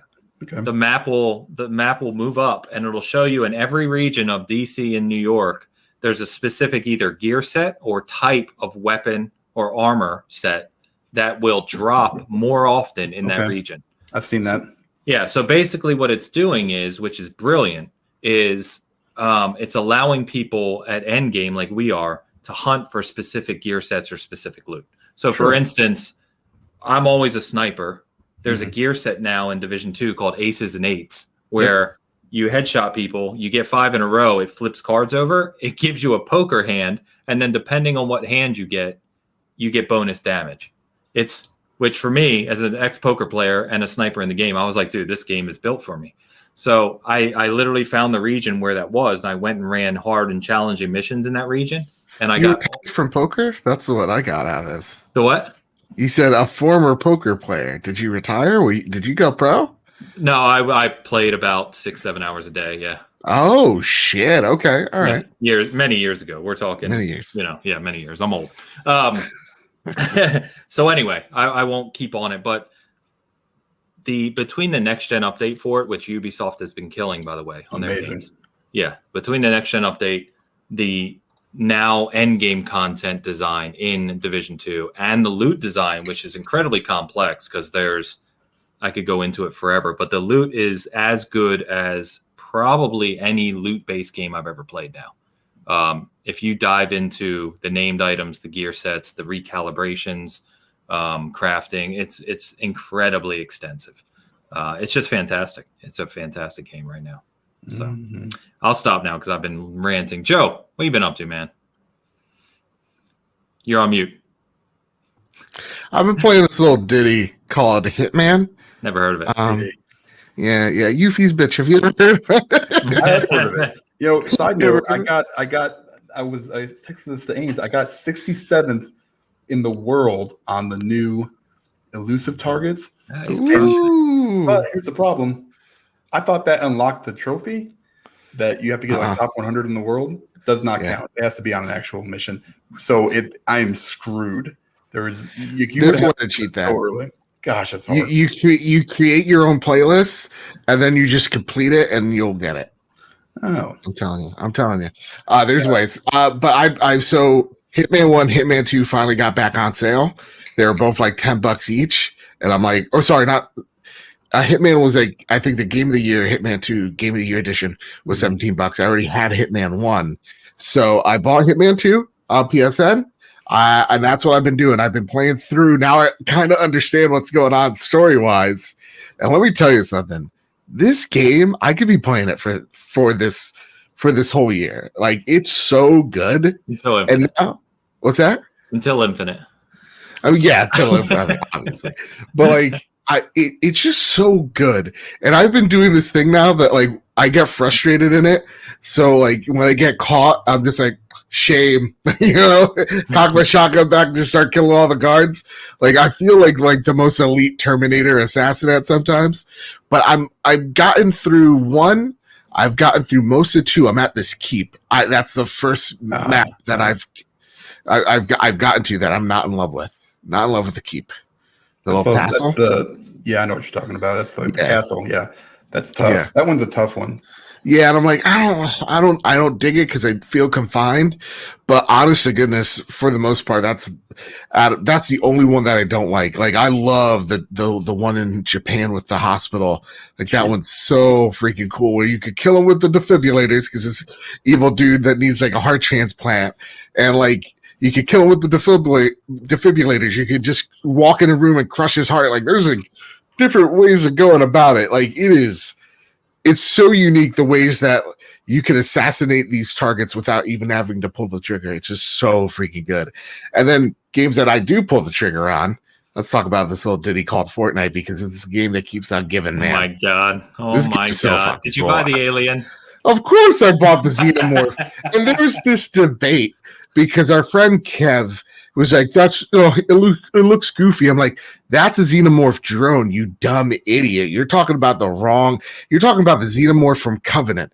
That is not the Xenomorph that we see in Alien 1, nor in 2, you dumb idiot. Xenomorph looks awesome. Oh, you got into the Alien lore and crushed them down. Yeah, if someone's going to step on my turf, they're going to get smacked down. And then like I bought Chung-Li because duh. And it's like the back bling they call it, like your backpacks that you put on. Yeah. This thing is the coolest because it's an arcade machine. And let's just say like you're in like the match before the match, you're in the waiting room, whatever. It'll actually show the arcade machine like screen is on the character select. And when you get a KO, it's actually, I think it's like Ken doing the Shoryuken. It's like, it's so cool. The little aspects, the little like homages that they have. It's just every time there's a gaming one, I'm just like, okay, son of a bitch, I'm in. The game's so much fun. It gets so much trash because it's popular, but honestly, it has some of the best shooting that I feel like in a multiplayer game in a really long time. The guns feel fair, and especially when it comes to sniping feels as good as Battlefield 3, and that's a high compliment to me. So, honest to goodness, I get it. People build the Taj Mahal in front of you, and you're like, God damn it. But when you have those firefights, when you can outthink them, and get ahead, like it feels, that game feels just so excellent. And it's on just such a rocket like trajectory of content that I don't feel like anybody could dethrone this thing anytime soon. You know? Yeah. So that's pretty much what I've been playing. Yeah, I'm just biding my time for Yakuza. That's cool. You've been enjoying it. Yeah, Like a Dragon's really good. It is really good. And that's coming from someone who didn't really enjoy the Yakuza games, but it's really good. ST, welcome to the show, man. Did you boys talk about Infinite? Yeah, we did actually. We actually just wrapped that up. So go back about 15 minutes. We talked about it for quite a bit. So, and yes, we all agree. You said that audio log. I didn't even mention that, but there was an audio log hidden in the update. Did you guys know that, of Cortana speaking? Yeah. Oh, really? Yeah. And was it good? Like, or was she like, I'm gonna kick your ass? What was it? It was like 45 seconds of Cortana talking, and Chief says a thing at the end, and she says, someone asked Chief, "What's the last thing she said to you?" And it ends with him saying goodbye. So, yeah, interesting. Anyway, Dutch, I know, man, we've been going a while. It's all right. Yeah. So touch on. Yeah, I got you. So touch on anything you want to touch on that you've been playing or enjoying. Again, I just picked up Last of Us 2 the other day because it was £15 British, which is like less than $20. So yeah, it's awesome. That was awesome, and I've dived into that. I'm actually enjoying that much more than I did the first Last of Us. Primarily, I jumped into the first. Give it time. I jumped into the first Last of Us years after it was released. So by the time I played it, controls were outdated, like really outdated. And I was like, God, this feels janky. Yeah. And I couldn't really connect with it down to the controls. It had nothing to do with the story because it's a really good story. Yeah. But control-wise, it felt a bit outdated, and it was quite a chore to try and get through, and some of the enemies didn't spawn or things like that. It was niggly bits, really. Yeah. But this one feels so much better. The stealth is so much better. The storyline I'm enjoying so far. Give it time. Yeah. Yeah, I'm not one of these that's going to get like really frustrated when the character dies, etc. Like, it's just part of it. I can understand why if someone's extremely invested, that'd be like, again, trying to kill off, or like they tried to do in the previous one, kill off Cortana, and now she's went evil and whatnot. But it would be like doing the same to, for instance, Cortana's the lead character you play as, and then she gets murdered in the first section. I can understand why people get like so irate with it. Biggest spoiler. Then having to play as another person. Yeah. Yeah, bad. That's cool though. Yeah, really enjoying it. The stealth's so much better than the first one. Like, I'm enjoying that. Like, I haven't fired the weapon yet. I've just like stealthed the living death out of everything. The clickers as well, just like taking me time and creeping right up to the like, stop. Okay, that's awesome. Straight away. Yeah, it's really a long game. It's longer than you think. So just if you're enjoying it, man, take your time, enjoy the ride. But every time you think it's coming to a climax, it keeps going. Yeah, that's what I normally do anyway with them longer story games. Like I'll play like a chapter or so, and then I'll come off it and I'll play like little indie games or play a few multiplayer games with somebody just to refresh. Because I don't, unless it's like really like, I know this game's 20 hours long, I can go through this and I'll be fine within a day or two. When I know it's like a 60, 70 hour game, I pace it. Yeah. I pace it. Yeah. Cool. The Falconeer, I was playing again the other day, getting into that. I'm jumping on Halo here and there just to brush up before the tournament. Yeah. I feel I need to. That bit, Joe's in it too. Well, what's your teams? What's your teams looking like? We're good. We're good. We've got a mixture. Listen, I'll be real, and if Boom watches this, hears it, I'm sorry. That's how I feel. I'm gonna be having to carry Boom and Zemi on my back that whole game. I have a feeling that I know what it's gonna be like. These two are gonna be like, "Hey, what's going on? What's this? Is this a ceiling?" And I'm gonna be like, "All right, guys. All right."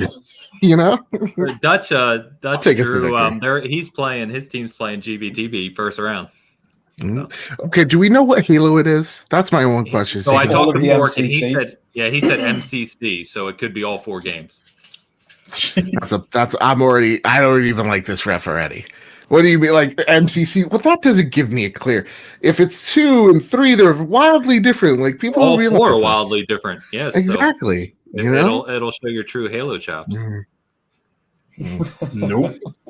Watch is like Halo 5, you know, like at the very end, you know. Halo 5 is the best playing one. I mean, I would have preferred Halo 5 personally, but it is what it is. Listen, if it's Halo 2, if it's Halo 3, I'm just saying, wear a chastity belt, you know. Oh, okay. Okay, all right. I mean, my group's already talking about what we're doing with the winnings, so that's okay. I'm like, what am I gonna do with all these bodies? You know, that's what I'm thinking of. That's awesome. Oh my god. Hassan, what's up, brother? We actually talked about Anthem for quite a bit. Here to say rip Anthem. Yes, we poured one out. Thank you for the super chat, brother. He's the one. We were talking last night. He reinstalled it last night. He's like, when we playing? So we're gonna do it. I was just gonna talk about Division. We've been talking for a long time. We already covered it. I don't need to touch it. It's awesome. If you haven't gone back to the Division 2 since launch, especially if you have PS5 or Series X, Series S, go do it because it's amazing. It's a night and day difference.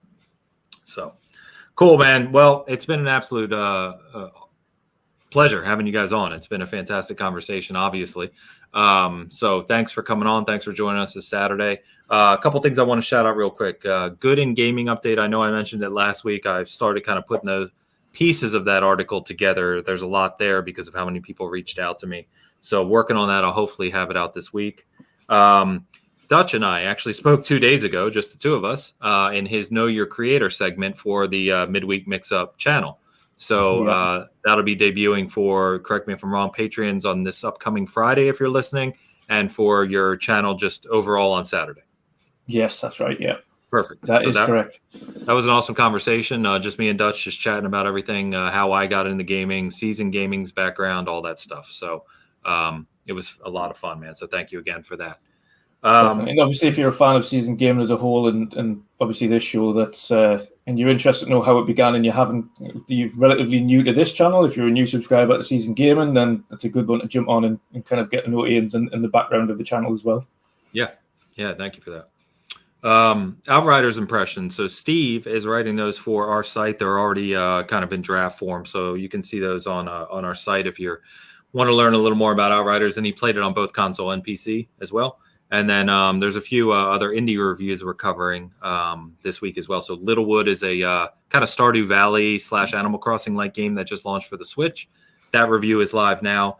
And we've got a couple more coming to one called Rogue Heroes, which just launched as well, a little rogue-like. So if you like those types of indie games, we've got those reviews for you. So check it out.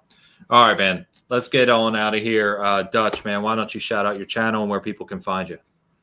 Awesome stuff. Yeah, thank you again for having us on, and a pleasure to be here as always. Thanks for bringing us back after I couldn't make last week. Yeah, no worries. But yeah, it's been awesome having this discussion again. I really enjoyed it. You can find me on Twitter, on Xbox, on YouTube as Wandering Dutch, and that's where you'll find, of course, our weekly Midweek Mixup podcast, and again the new show Know Your Creator, where we get to know all the different creators from the YouTube space, from Twitter, from gaming, and kind of do a one-on-one discussion on how they got into gaming and their love for the kind of gaming section. So you can find me everywhere as Wandering Dutch. Fantastic, man. And of course the information will be in the show notes as well if you need it. Joe, always good having you on, man. Glad you could be here to talk state of play and everything else, obviously. It's only been a couple weeks since you were last on, but I do know you were debuting some of the revised stuff for Trophy Room as well. So looking good, man. Looking good. Yeah, man. The new overlays, the new stuff we got for streaming, man. Diego just nothing but net with this guy. Fantastic work. You could check out the Trophy Room, a PlayStation show, over on YouTube. The video version. We have a bunch of content out this week. We talk about the state of play, our reactions to it. We talk about all the latest and greatest PlayStation news over there. You can find the Trophy Room podcast, where each and every week me and my best friend Kyle talk about the latest and greatest of all things PlayStation each and every Thursday. Again, this week we got 2 extra shows. It was a busy week, so make sure you tune on in for that. You can find that on podcast services wherever you find them, whether it's Apple Play, Google Podcasts, Spotify, wherever you get your podcasts, you can find the show there. And follow me at Mr. Badbit, PS Trophy Room on Twitter. Yeah, and honest to goodness, I much needed this conversation today, guys. So I'm very thankful you extended an invitation. I very much needed it today. So thank you. Nice. Of course, man. Always welcome. Shit, you can reach out to me and just jump in at any time. You know how it goes around here. Yeah. We're fine with it. We tried to last week on the show. Yeah. And by the way, Dan, here's your screenshot so everyone knows you're not lying. Leaderboard Global, 67 out of 500. I should have waited like 2 more seconds and it would have been 69. Almost guaranteed. I don't even know where I'm at now. I have to go look because I dropped down like 86 after a while. Pretty good. I poisoned them both. But here's the thing, the thing with these things is it took me almost 3 hours to do that because I had to run around and restart the game because you only get one chance at the elusive targets. So I had to basically run around, try to figure out everything that they were doing, and then eventually, because once you start it, that's it. If you die, you're screwed. That you don't get a second chance. So I basically had to restart the application over and over and over again. But it's worth it. I wasn't even going for that. I was just trying to figure out the best, way to get some points. So that's cool, though, man. Yeah. So I know we can find you here. That's about it anymore, man. I'm still there on Twitter. I'm just not talking very much because it just bores the hell out of me most of the time. No offense to everybody, but it's always the same conversations. This is much better because you get to interact with people personally, and talk to everybody. I like this a lot more. You can talk about games, and with multiple different people. Yeah. I just get to the point on Twitter where it's like, these people are saying this. Why are you even commenting on it? Don't even comment on it. Like, hey, this PlayStation guy said, Xbox has no games. I'm glad don't even talk about that guy. Yeah. Why are you Just talking mute. about That's what I do. I'll talk all the people. Move on. It's all you got. I got sick of all that garbage. So Okay. it just got to the point where it's just like, yeah, I'll chime in every once in a while, and be here to talk about actual good stuff and have a real discussion as opposed to blah blah blah blah blah blah blah. All right, man. Well, thanks for everyone. Chat, you've been awesome. If you're listening to this later, of course, we're live on Saturdays at 12 p.m. Central U.S. time. So please feel free to stop by and join the chat. But otherwise, thank you as always for the support. That was Bitcast 143, and we will see you next week. Peace.